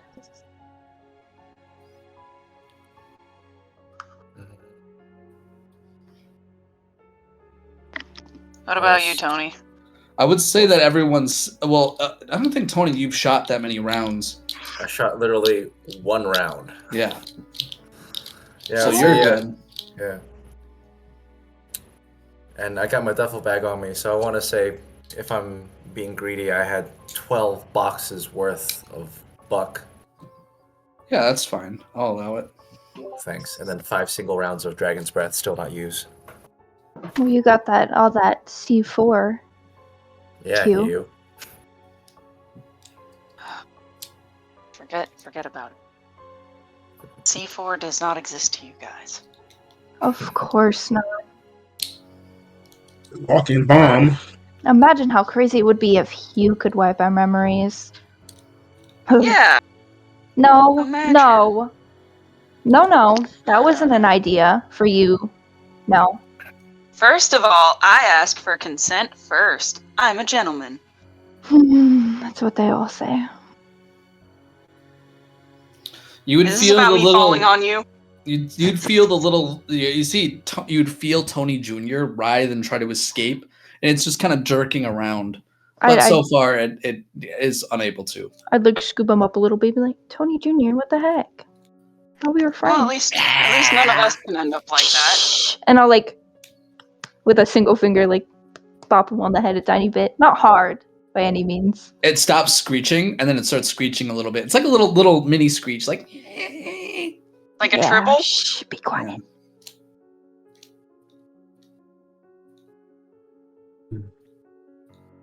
So Anar wants to find who had the instructions. I did. You do. They're out. Okay. So if I recall correctly, the instructions specify when we are at the labyrinth, and I do not believe we are there yet. Is that accurate from the storyteller? Yes, that is accurate. Well, I don't believe we should go home until we have at least come to the threshold of this labyrinth. This is all just sewers now. And clearly, there's something very important. So I say we continue on. I second that. I think we've come too far to just walk away. How's your arm feeling, Tony? I look at it. Storyteller, how's it look? You took 5, if I remember, superficial damage. So pretty rough, man. Like, Can I see through it? I'm gonna say that there's large chunks that are removed from your arm, but it's still functional. Yeah, so I'll do like one of these, and then I'll be like, it's not any worse than when David blew a hole in my leg. I'll be fine. I chuckle at that and say, Colton, you pick at the people. They're safely en route to the madhouse. You must have been in the area. Well, that's the other thing we should check in on. How's everybody's mental? Yeah, Crimson. I'll smack you on the chest as he says it. I'm sorry. I wasn't myself. Oh, yeah. Never mind.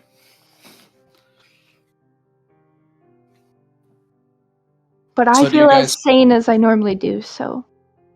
I can second that. I just feel like myself. I want to give Anar a hard stare. What are you How's looking Mr. Gunn at, going? How's Mr. Gunn? Throwing body parts around. No, don't get him started on that again, Hugh. No, I want to know what Mr. Gunn was saying to him. I don't want to know. I just want to know continuing or not. It was excited, Hugh. Oh. Was it excited before or after you hid? Oh, once we started shooting, it seemed to have a purpose in life. Crimson's starting to walk away, following the map. Mm. I'm just gonna follow Crimson. Oh, you just had to get him started. As you guys proceed further on, Colton, I need you to make me a composure intelligence roll.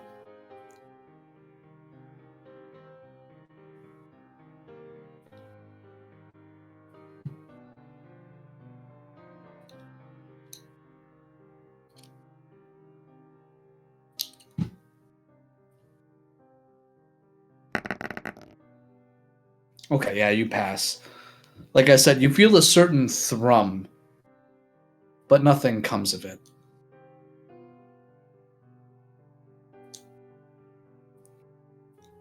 It's almost like a pulse. I'll chalk it up to a bit of heightened senses. But Yeah. I think no more of it. As you guys proceed for another 10 minutes or so, do you guys have any conversations? Or do you guys quietly move on? And if you guys do move on, what is your marching order? I think it was Crimson, then Hugh, and then I don't know. I'll probably like tail Hugh and probably say some things. Be like, hey, look, listen here. If my arm gets too stupid, I'm gonna need you to pick up this shotgun and continue on without me, yeah? I'll do my best, but you've seen what I'm like with guns. That's unfortunate. Oh. Well, working arms are better than arms that don't work. That's true. Wouldn't you You got agree? those extra arms, though. Yeah, but they don't pull shotguns. I walk past Tony. You can always pass it here. I can always pass it there. Good point. After this is all over, we gotta talk, Tony. On that note, as you guys proceed onwards, I need everyone to make me that intelligence composure check. God, not again. I know, Colton, but you guys are getting closer, so. Intelligence. Alright. Composition. Okay, Anar passes.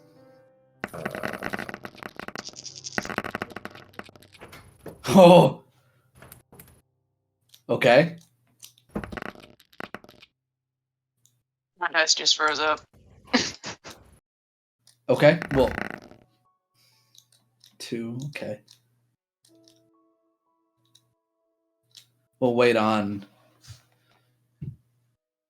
And you, Hugh. Got it. Jesus. Does any Tony, you can't burn any willpower. I can't. No. Tony, as you're having this conversation, you would see your wife appear literally right in front of you. And everything else seems to disappear. And you would see her sobbing, and she's not the horrid ghost-like form that you last saw her in. She looks beautiful. It's like you saw her yesterday. Not but 10 feet from you. And weeping, and she looks up at you. Why did you leave? Why did you leave me? Banana. The others can hear what I'm saying, right? Yeah. Everyone else can. I'm imagining, if you'll forgive me for taking a little bit of agency away from you for a moment, you'd see Tony would stop very suddenly. I'd say, Banana, I can explain now. Even though I'm in this headspace, am I still like with my shotgun? Yeah, you still have your shotgun. Okay. Would I have enough in my mind to like just hold it out to my right? What do you mean? Like just hold it out to space. Like, am I even conscious of like the others in this? Like, No, you're not. oh, okay, all right. Shotgun's still in my hand. So then I would say, Banana, look.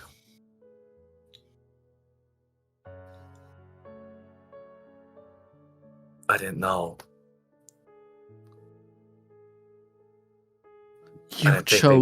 You chose the underworld over me. Why?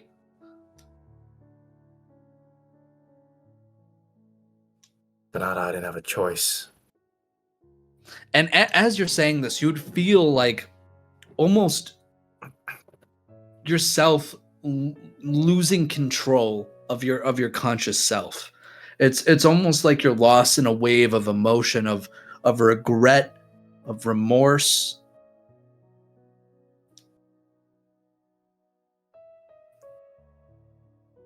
Almost, I'm imagining a crimson tear pooling around Tony's eye, which is very rare to see this man cry at all. But I'm almost assuming that it's not even within your control at this point. Yeah. And then I would say, for what it's worth, whether this is real or not, I'm happy to see you again. It's at that point that you'd see your wife approach you. How do you pronounce her name again? I'm sorry. So Bernarda. Bernarda. Yeah. Okay. Yeah. Okay. She approaches you, and you find yourself moving towards her. And Tony, what everyone else sees, well, really quickly, what does everyone else do when Tony just stops and starts having this conversation? Can I try to get the gun from him? Yeah. Not like snatch it, but just like gently, just like try to hold it. Yeah. Go roll me that little dexterity. Are you trying to be sneaky about it? Not necessarily. I'm just trying to be gentle about it.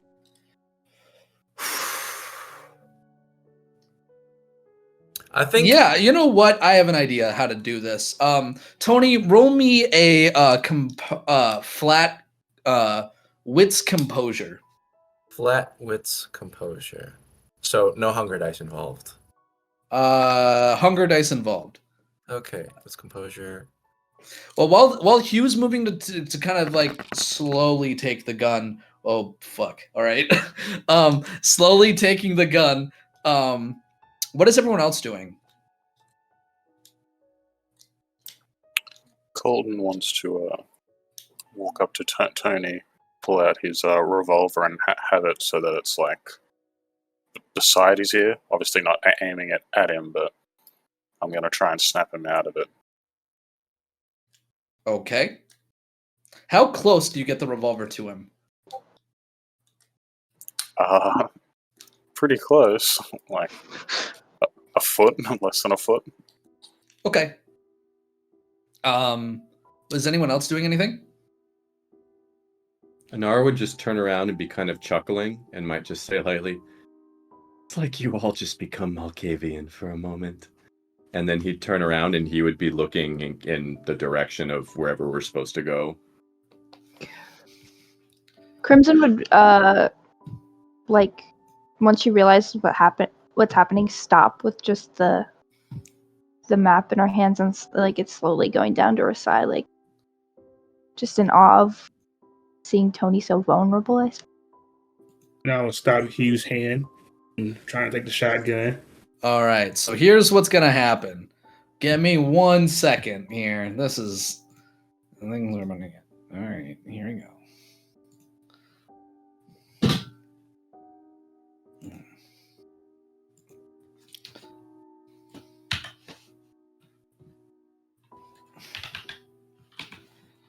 One second. Oh my gosh. This is what happens when I switch bots. Is this working? All right. So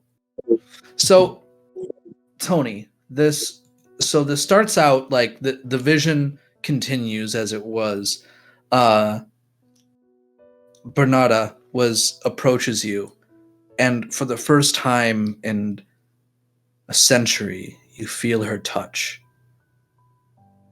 And suddenly, like almost, you're right back at Hudson's Crucible. And except this time, things are different. You see the mob, the Black Hand agent grab Bernarda and wrench her from you. Gun to her head. You're right back there. Human adrenaline spiking through you. Your breath heavy. Everything as this is the most human you felt in centuries.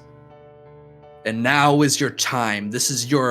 You have to fight to get her back, because if you don't, you will forever be without her again.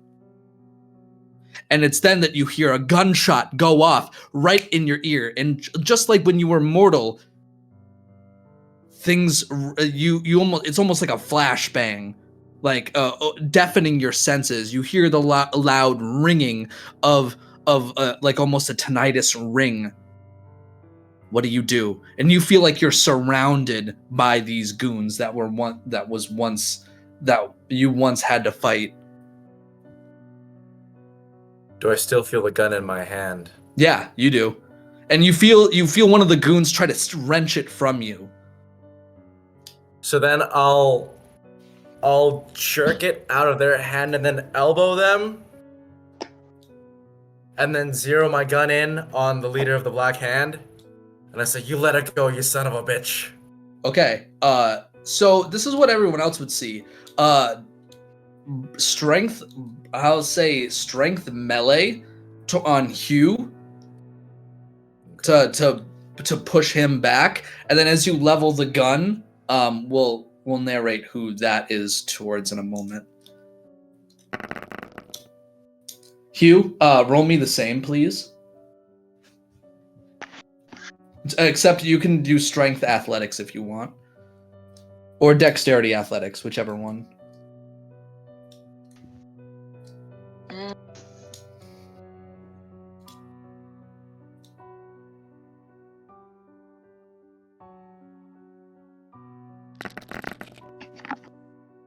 Okay, so both of you fail. So it's basically a clusterfuck over Hugh, as you try to reach for the gun, Tony violently wrenches it from you and tries to swing the butt of the gun towards you. And I'm imagining that and this is kind of crazy. So Hugh, you're able to avoid the swing, and then everyone watches as Tony levels the shotgun at Crimson.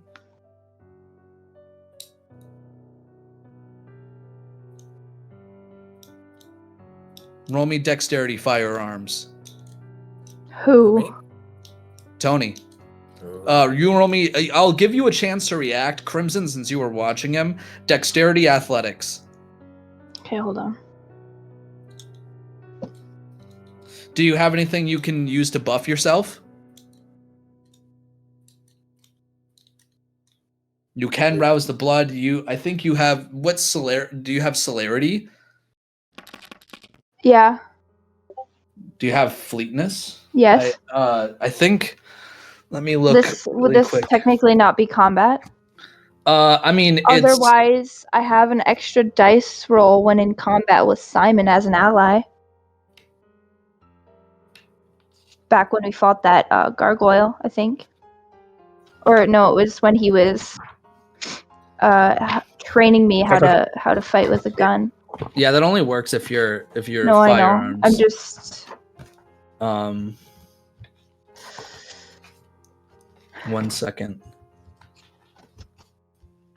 Sorry, what was it? Yeah, give me 1 second. You're good. Fleetness. Otherwise, I can try talking my way out. You can use this when defending, so you need to make me a rouse check. Got it. What is that again? Just 1 red dice, please. Yes. Okay, you do not gain any hunger. So now you can add your celerity pool to your non-combat dexterity tests. Once per turn, the user may also do this when defending with dexterity plus athletics. So you can add your celerity pool to your dexterity athletics. Got it. Okay, Tony. Okay. As this is happening, though, I don't know if I would need a roll to say anything to him as well, but just... I don't think you'd have time right now. This is like in a flash of a moment. Oh, is he it? levels Okay. a shotgun at you, and like he pulls the trigger. Oh, okay, and for the first time, I think this is the first time you've used fleetness, right, Crimson? Yeah. Or one of the few times I've used it. Yeah, so you all would see this almost in a blur of motion, like almost at preternatural speeds. In a blur, you'd see Crimson like duck out of like sidestep out of the way of the bullet, almost going Crimson. Everything goes slow-mo for a second. It's almost like bullet time in that exact instant. Everything slows. For fleetness, would it count to start combat to use it, or is that not allowed? That depends. Because what I want to do is just go around him to his back and like try and kick him on the ground. No, it's specifically defensive. Okay, then I would just move out of the way. You would need blink for that. Yeah, makes sense. Or traversal. Yeah. No, I just move out of the way. So Tony, you're not in your right mind. You don't know what you're doing. Tony, you just saw the mob boss dodge a bullet, literally like dodge a shotgun blast. What is everyone else doing at this point? I will be approaching Tony and try to stop him at this point. Okay, how do you do that? Well, let me ask you this: is he still? Is like you say you saw the mob boss disappear? Essentially, is he still leveling a gun that way? Yeah, you'd see like the gun would go off, and so I'm picturing it like this: he leveled the gun and shot at Crimson, and then in that moment, the gun goes off. There's a blur. Crimson moves out of the way. This is your time to move in. You have seconds. Unless you want to wait to see what Tony does next, it's on you to take the initiative. Oh, pretty much. Because this is all Just happening grab in nanoseconds. This is like quickly. I was trying to yank it out of his hand essentially. Okay. Versus your dexterity or strength athletics versus his strength athletics. Tony, you do not want to lose the shotgun. I'm gonna say you activate potence. Activate potence. Am I have to roll for that? Yeah, you're gonna have to make a rouse check. Oh gee. So this is Arouse the like blood. Okay. single Because rounds. you really don't want them to take the shotgun because your wife isn't in the. You do And I gain get hunger. hungry. Oh man, I'm getting crazy hungry. Oh man. And you would hear Hudson's voice when she hired you for this job. Kill them all. Because I'm hearing this in my head, I'm like, who the fuck are you? Yeah. I arouse the blood. Yep. Go ahead. Make me that rouse check. For 1 hunger dice. Yep. Yep. Okay, you pass. Now versus strength athletics. Tony, add your potence, and then Simon, add your blood surge. So my strength athletics plus my blood surge. Oh no, my potence. Excuse me. Yeah, me, blood there. Oh, this is about to get crazy. Oh jeez. Oh jeez, Rick. Oh good, it's low. Woo! God damn! Simon, describe to me what this looks like. Essentially, he has the shotgun level. I come up, have a grab, and just separate the two. Pretty much trying to separate the gun from him. Kind of push him back a Fuck bit. yeah.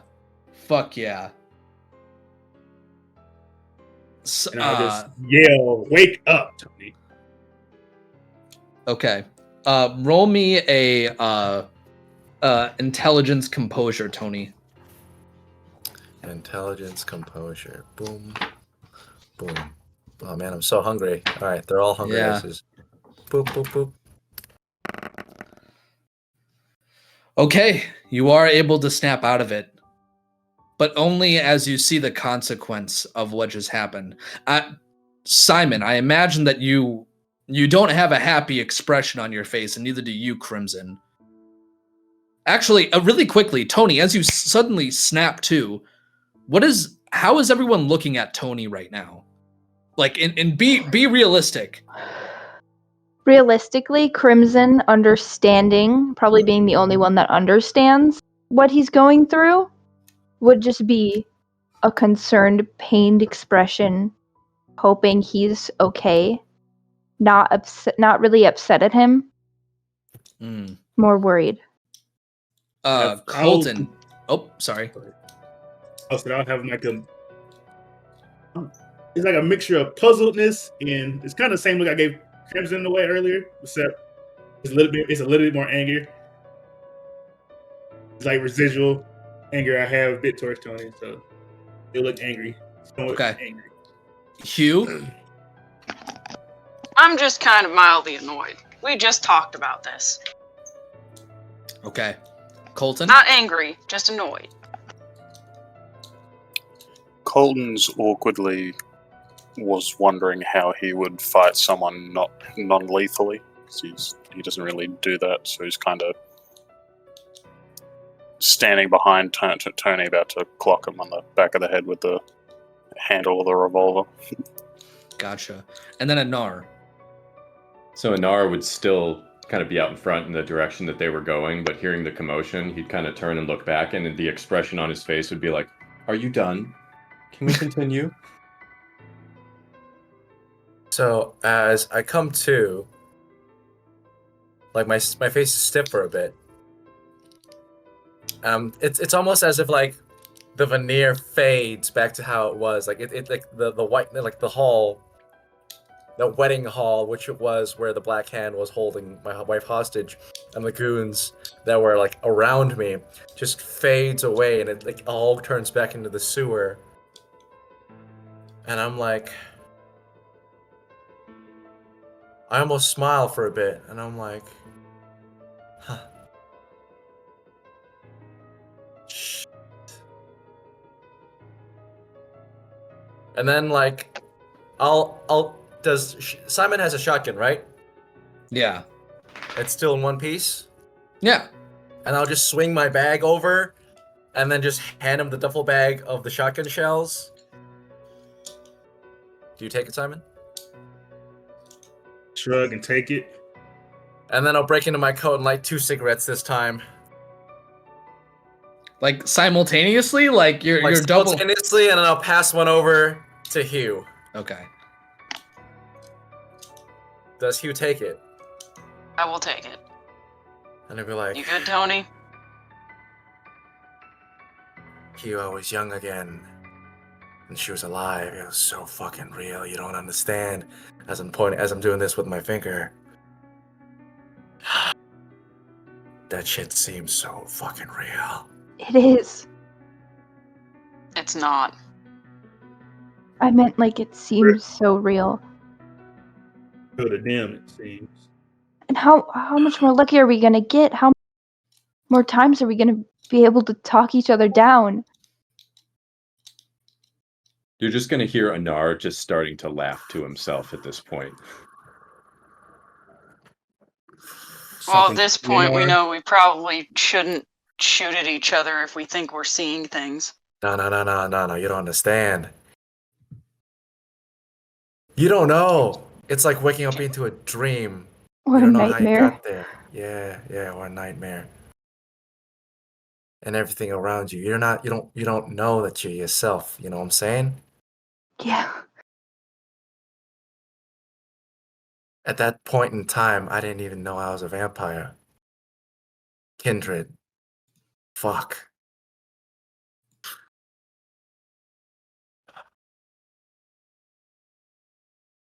Is something funny, Anar? Oh. Just that you all get to know what it's like to be me. It's such a special place we're in. What about it? Should we keep going forward? Not all of you have had the experience yet. I've had enough flashbacks. I'm good. I can't wait to Frankly. see what might happen to me if I this madness don't. gets into me. I'm excited to see. I don't think Maybe it's you're wise for you to immune. Or maybe it'll turn you normal. Reverse effect on Malkavians. Now that would be terrifying to me indeed.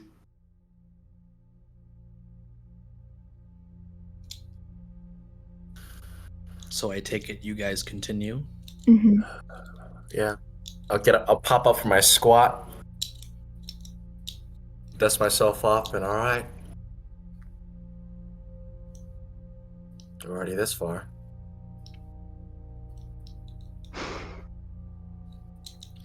As you go on.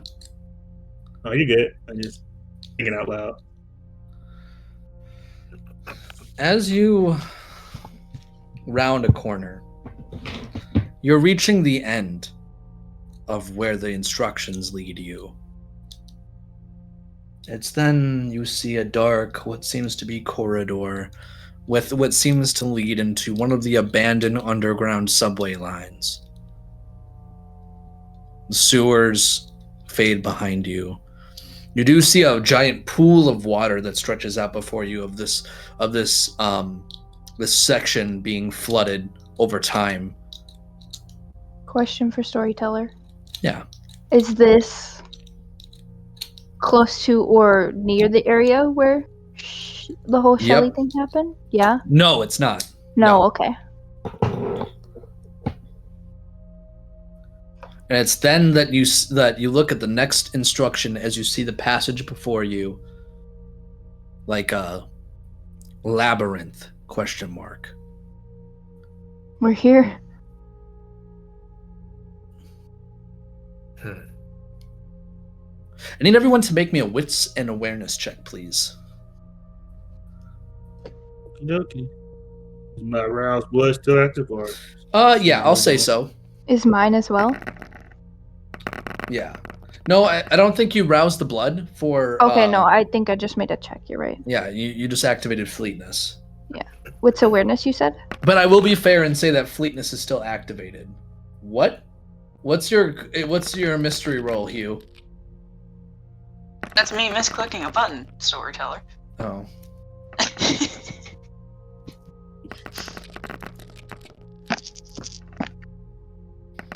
Okay. Let's go back. So Tony, is that a bestial fail and 1 success? Colton 4, Simon 4, Hugh a bestial fail, and Crimson 3, 6. So as all of you go to this kind of, like I said, this subway line that looks like suddenly you guys feel that this strange pulsing sensation disappears. It's like the air feels cleaner here. But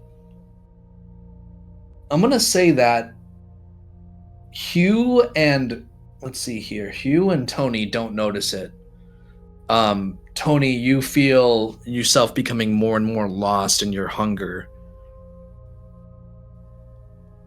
You feel yourself. It's like you have cravings, bad cravings that kind of itch at your bones and make you've lost so much vitae. You need to refill. You need more. How long can you keep going, Tony, without you losing your mind? That's a good question. I don't know about you guys, but I'm fucking starving. It's at that point, Crimson, you see something stir in the water. Something large. Something that seems to be about... How close are we to the water? Sorry. You're about, like, I'm going to say 10 yards away from the water. I'll kind of hold my arms out to stop everyone. There's something big in the water. I don't know if we're equipped to deal with that right now. And that's when you see the some bubbles, and you'd see 2 large eyes surface, and you see this strange thing loom slowly out of the water.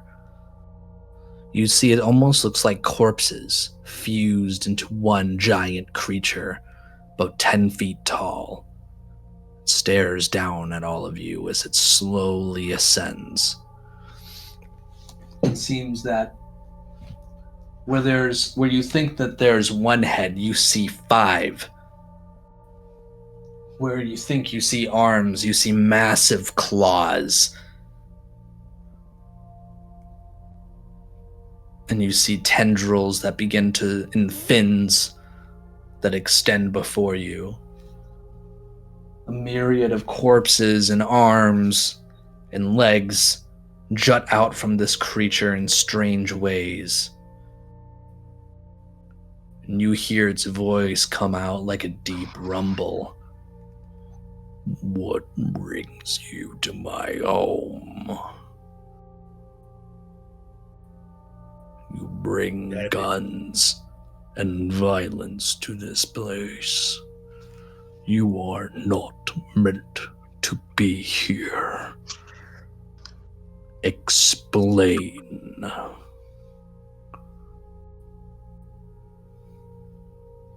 I'll step forward a bit.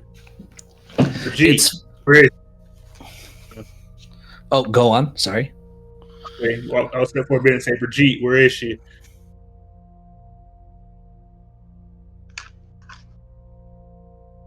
I do not know for whom you speak.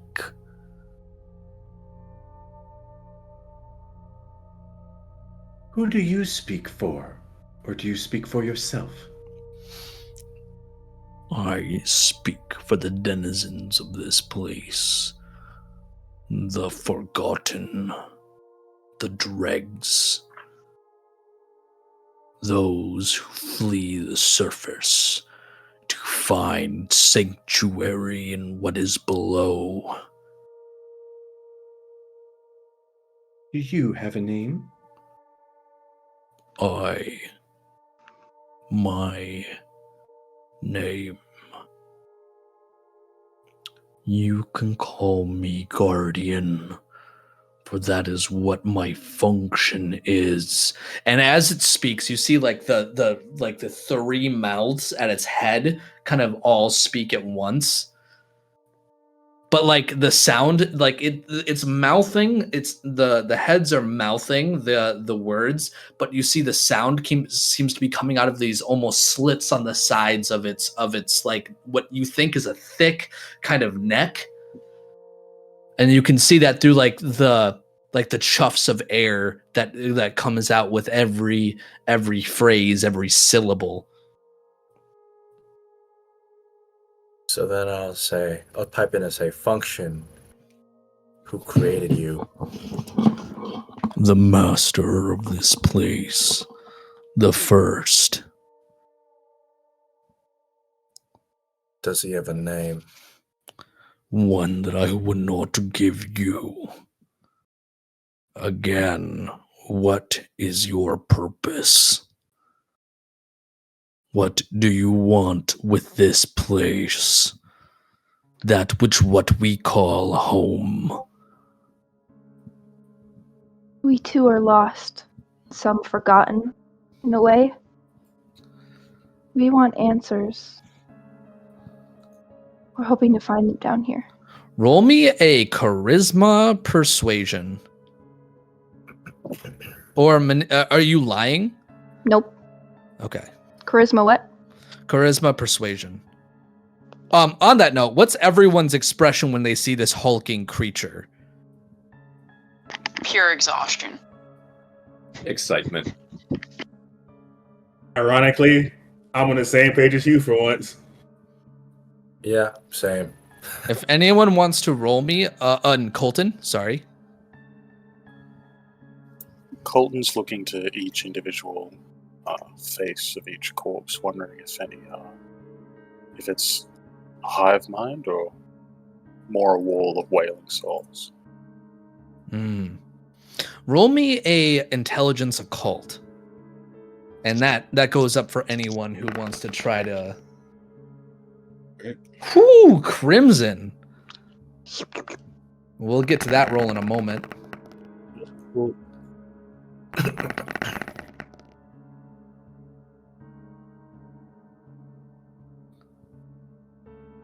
And then, Hugh, do you want to roll? No, I'm just gonna assume it's some weird flesh creature. Okay. So, Colton, Anar, you're just in awe of what this thing is.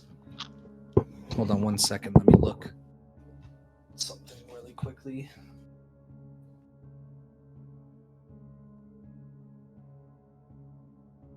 So, it's kind of strange. These things, you know them as what they potentially could be. Both Colton,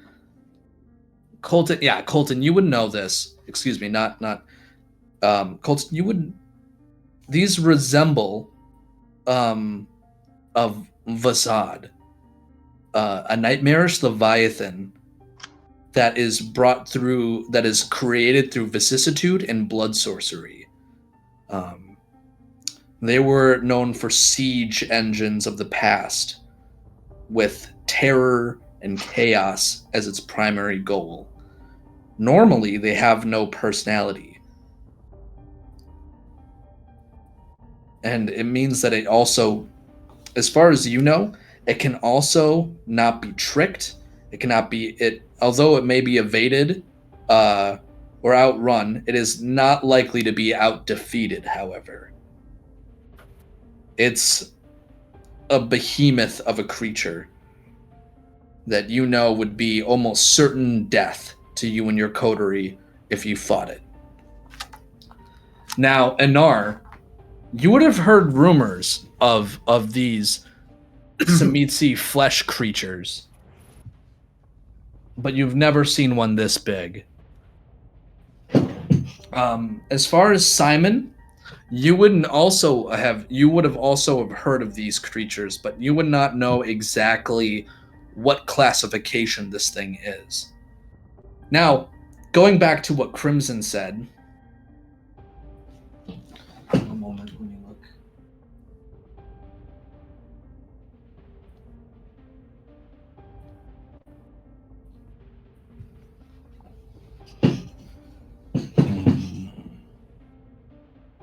You mean no harm here? No. Disarm your weapons. Drop them into the water. Are we to ensure that you won't attack? If I wanted you dead, I would have ripped you apart before you knew I was here. Then why do we 100% need just to fully disarm toss my ourselves? weapon. Yeah, without answering back, I would drop my weapon. Yeah. Anar would Chuck drop it it into- too. Mine's with Simon. He's put down a bag. Do you all everyone but Colton, right? Oh, I'm still throwing mine away. I'm just asking it a quick question. It glances at you and it says, I might not be able to get to you fast enough if you decide to cause harm. If my master or any of his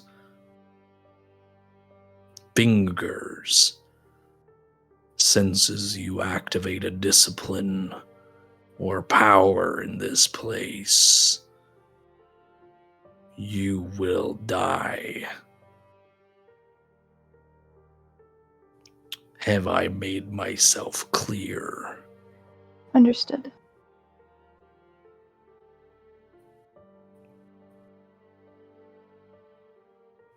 You see it with like a squelching noise as it looks to each and every one of you. And it starts to leaning closer to Hugh.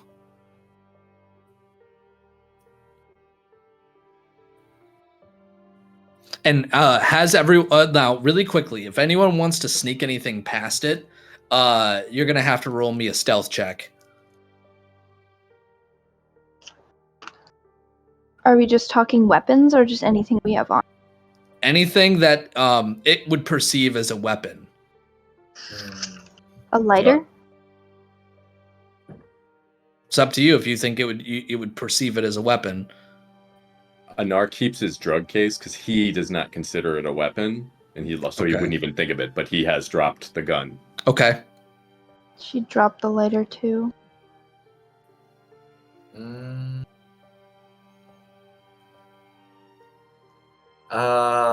Shit. So because I'm such a, even though I don't need to, such an avid smoker, I'll pull up my lighter and be like, "Hey, mister, this thing too?" It tilts its head. That is an acceptable thing. I appreciate it. I put it back in my coat. Hugh, what about you? I wouldn't consider anything else I have on me a weapon because it is all inert. Okay.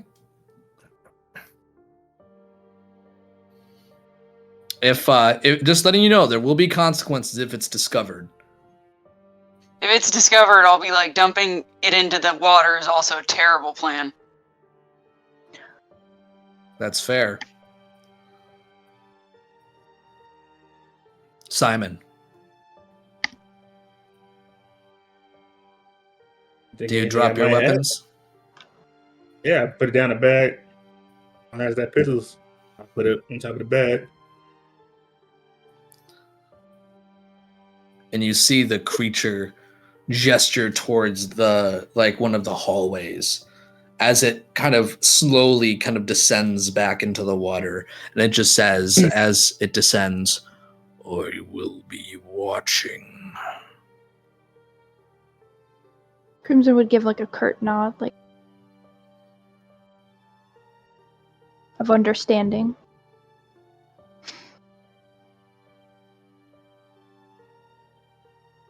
And do you guys proceed onward?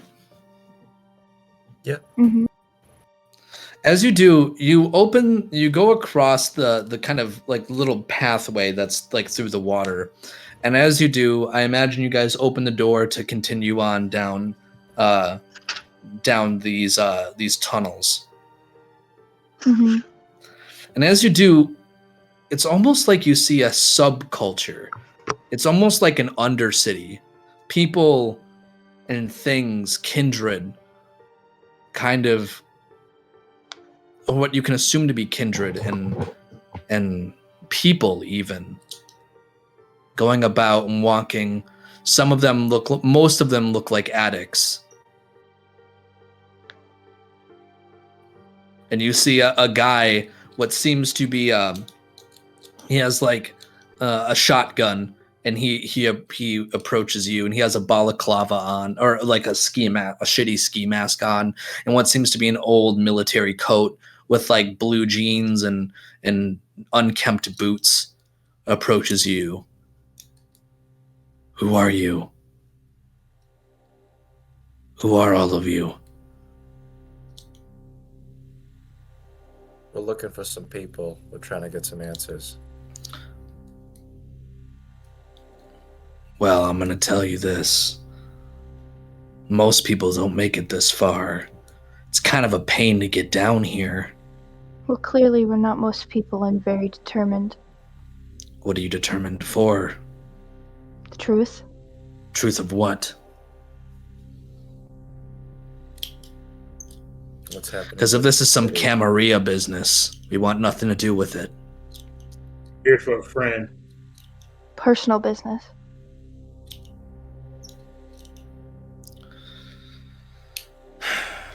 I'll take you to see the mayor. But don't cause any trouble. Or it won't just be me that you'll have to worry about. I'm sure that you've met our friend. We've already made agreements. There are eyes everywhere down here. And we plan to stick to them.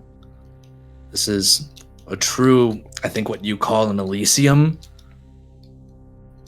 No powers, no violence can be done here. Yeah, we get it. Can we get on with it? I would very much like to meet the person who created that field of madness we just walked through, if it's possible. We'll see. And he begins to lead you down like all these different tunnels and whatnot. Like it seems to be a maze within this small little undercity, moving through abandoned train cars. And I think this here would be a good place to stop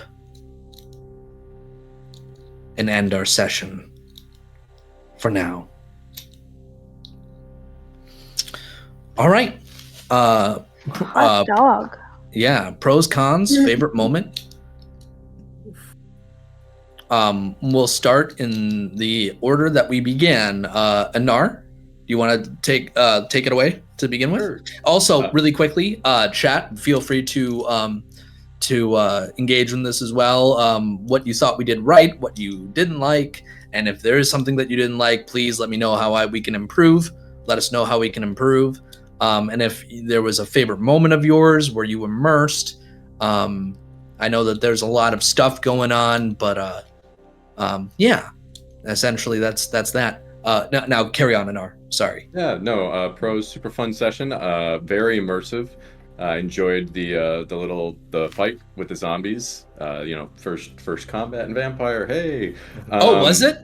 Yeah. I mean, other than like social things that we've done, and I guess when the No, the lupines attacked us at Elysium. the lupines, but we didn't actually fight the lupines. That was more of a chase and a run, and so this is the first time that damage was dealt, at least in my case, since I'm new to the group. The favorite moments, I really enjoyed Tony's mental break and all of the reactions of the people around him. That was super fun. And then like this final like meeting this abomination at the gatekeeper to who knows what. So yeah, I'm super excited about being able to explore this place and learning more about the lore and things that are going on. And yeah, I really hope I can meet the individual who created the madness field, because Anar definitely likes that. So yeah, that was me. Awesome. Hugh. Colin's favorite moment. Pros, feel like we got a lot done this session. A lot of good stuff. Cons, probably the music bot. Yeah, In that was itself. really dumb. Yeah, just living its best life out here, failing all its rules. It fixed itself. We got a new one though, and it seems to have fixed itself. Got a new one. It is not fixed itself. You got a new one. I mean, the problem fixed itself. That's what I meant. True. Unfucked Favorite moment? I really liked Tony's moment with his wife. Thought that was really well done on every single aspect. Yeah. Okay. I believe Crimson, it is you. Pros, cons, favorite moment. Start off with cons. The music bot threw me out of immersion a little Yeah, bit. it but did me too. Towards the end, I got back into it, so it's fine. It was very minor. Pros. Your descriptions are really good this session, I feel.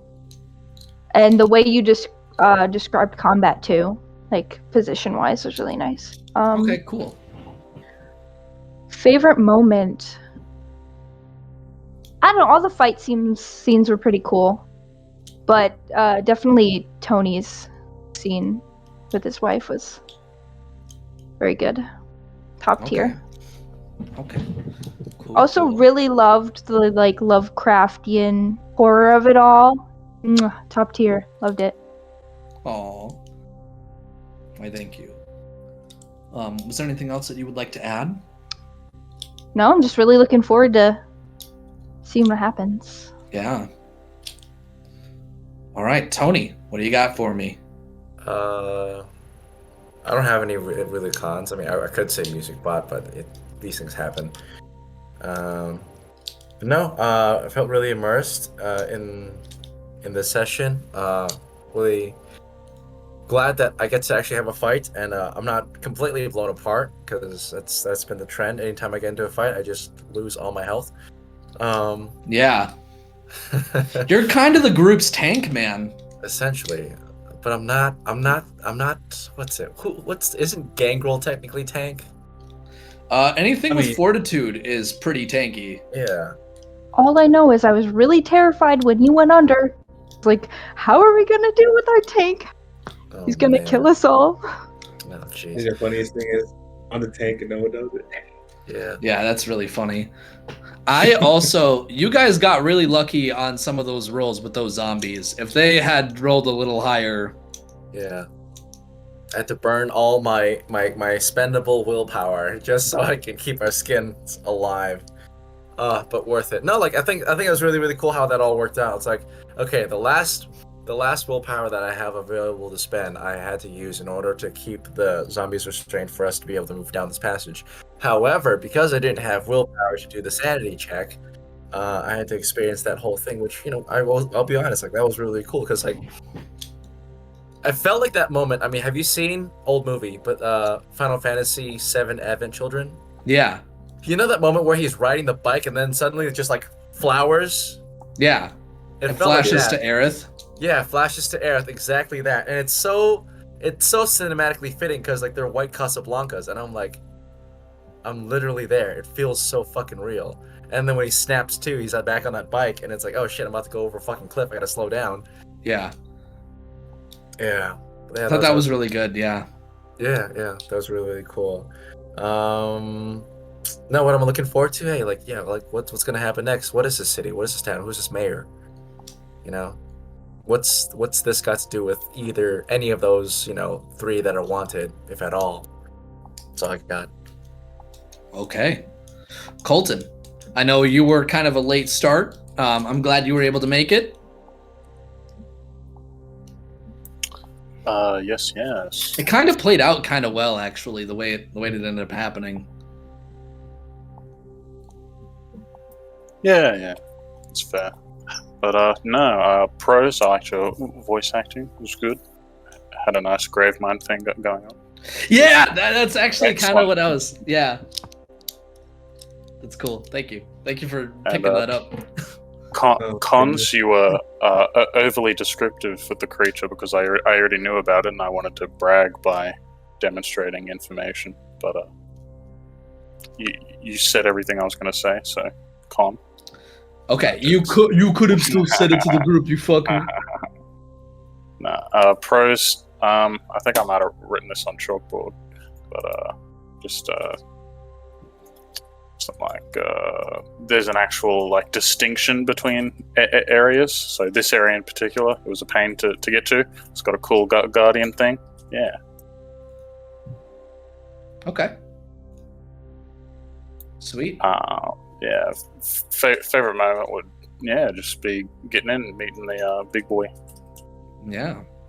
Big boy is looking forward to meeting you. All right. Simon, if you didn't have anything else. Cons, I can bully the music about, but it is what it is at this point. Yeah. Pros. I actually like how you like the environmental explanation.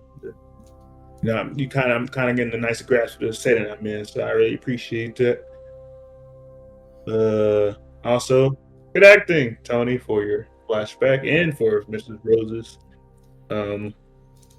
realization that it's not real. Like I both came to in a way. Okay. Your favorite moment. An aggressive scoot. The aggressive scoot. Fuck off. That It was supposed to be so cool. It was gonna be so cool. I wanted to give it to you, but I know. like the I know. role just wasn't there. It's funny. It's like not now, Chief. Not today. You'll get there. Eventually. All right. Do you have anything else, Simon? I'm really looking forward to the next session. I'm curious, might find me a familiar face. Yeah. I'm curious now. Indeed. So just a reminder, we won't be playing next week. All right. I'm just looking at the chaos that was chat today. Goddamn. All right. I'm just gonna stick with the feedback part of it. Panic Mouse. I loved how Crimson decided to call her new captive Tony Jr. I'm curious about the town/village. Thank you for another great session, and see you all in the following week. Yeah, awesome. Also, if this goes to YouTube too, if you want to leave feedback in the comments, please do. I will read it. Drive engagement. I want to make sure that we're active. Once we hit 100, we'll probably open up 100 followers. We'll probably open up a Discord server for people who want to chat in and have a channel to talk with all of us when we have time. We're all pretty busy, but I'm sure we can engage with all of you, do all that fun stuff. But once we reach 100, then we'll do that. Let's see here. So yeah, thank you all for showing up. I gotta do my pros cons favorite moment. I'm silly. Cons, obviously the frustrations of that dice bot. That was pretty awful. I'm not gonna lie, but we worked through it. It's just more of an hopefully now this bot will be better. We learn from our mistakes and we carry on. So pros, I love how everyone was very believable throughout the situation. It's fun to throw combat at you guys, because from what I've noticed of World of Darkness combat is that it goes from either being kind of pretty simple to almost like you guys are about to die. It's like because that zombie encounter was a lethal encounter. I'm actually fairly surprised everyone made it out with what health they had. But that's all good. It's all good, baby. It's all good, baby. favorite moments. Hugh, just how tired, like done with the situation you are. That was pretty.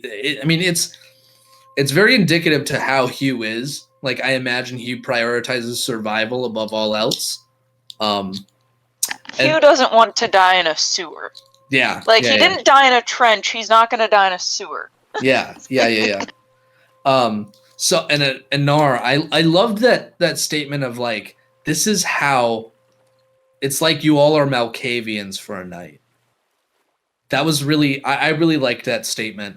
That was, to me, that was like kind of in, I almost picture like Anar almost like feeling pretty like vindicated that like this struggle isn't just him, and that it's almost like amusement of like how poorly from his perspective everyone else is handling this madness field. And it's like almost like, oh, maybe I'm not doing so bad after all kind of situation. That they all view it as a curse while he views it as a gift. Yeah, exactly. And Tony, that scene with your wife, peak vampire. That was great. And on that note, Crimson, I actually have two for you. Sort of. I loved how you used a bit of a newer discipline. That was kind of cool the way you used that. And just kind of your expression of understanding after it all, but most importantly, how you dealt with Tony Jr. That was pretty hilarious. Tony Jr., new friend. Hopefully. Yeah. Simon, I really enjoy just like how Simon is becoming more and more tempered as the series goes on, and like how he's not as headstrong as maybe he started out being, because like when he was in his hunter game, a lot of you didn't see, he was the patient one. He was the one that was like sitting back and trying to wait, and then in this vampire game he's been like more aggressive and trying to figure shit out. But now it's like a little bit more of that old hunter vibe that I got from Simon, if that makes any sense. And then Colton, just like that little insight into how you view your humanity, I enjoyed that greatly. There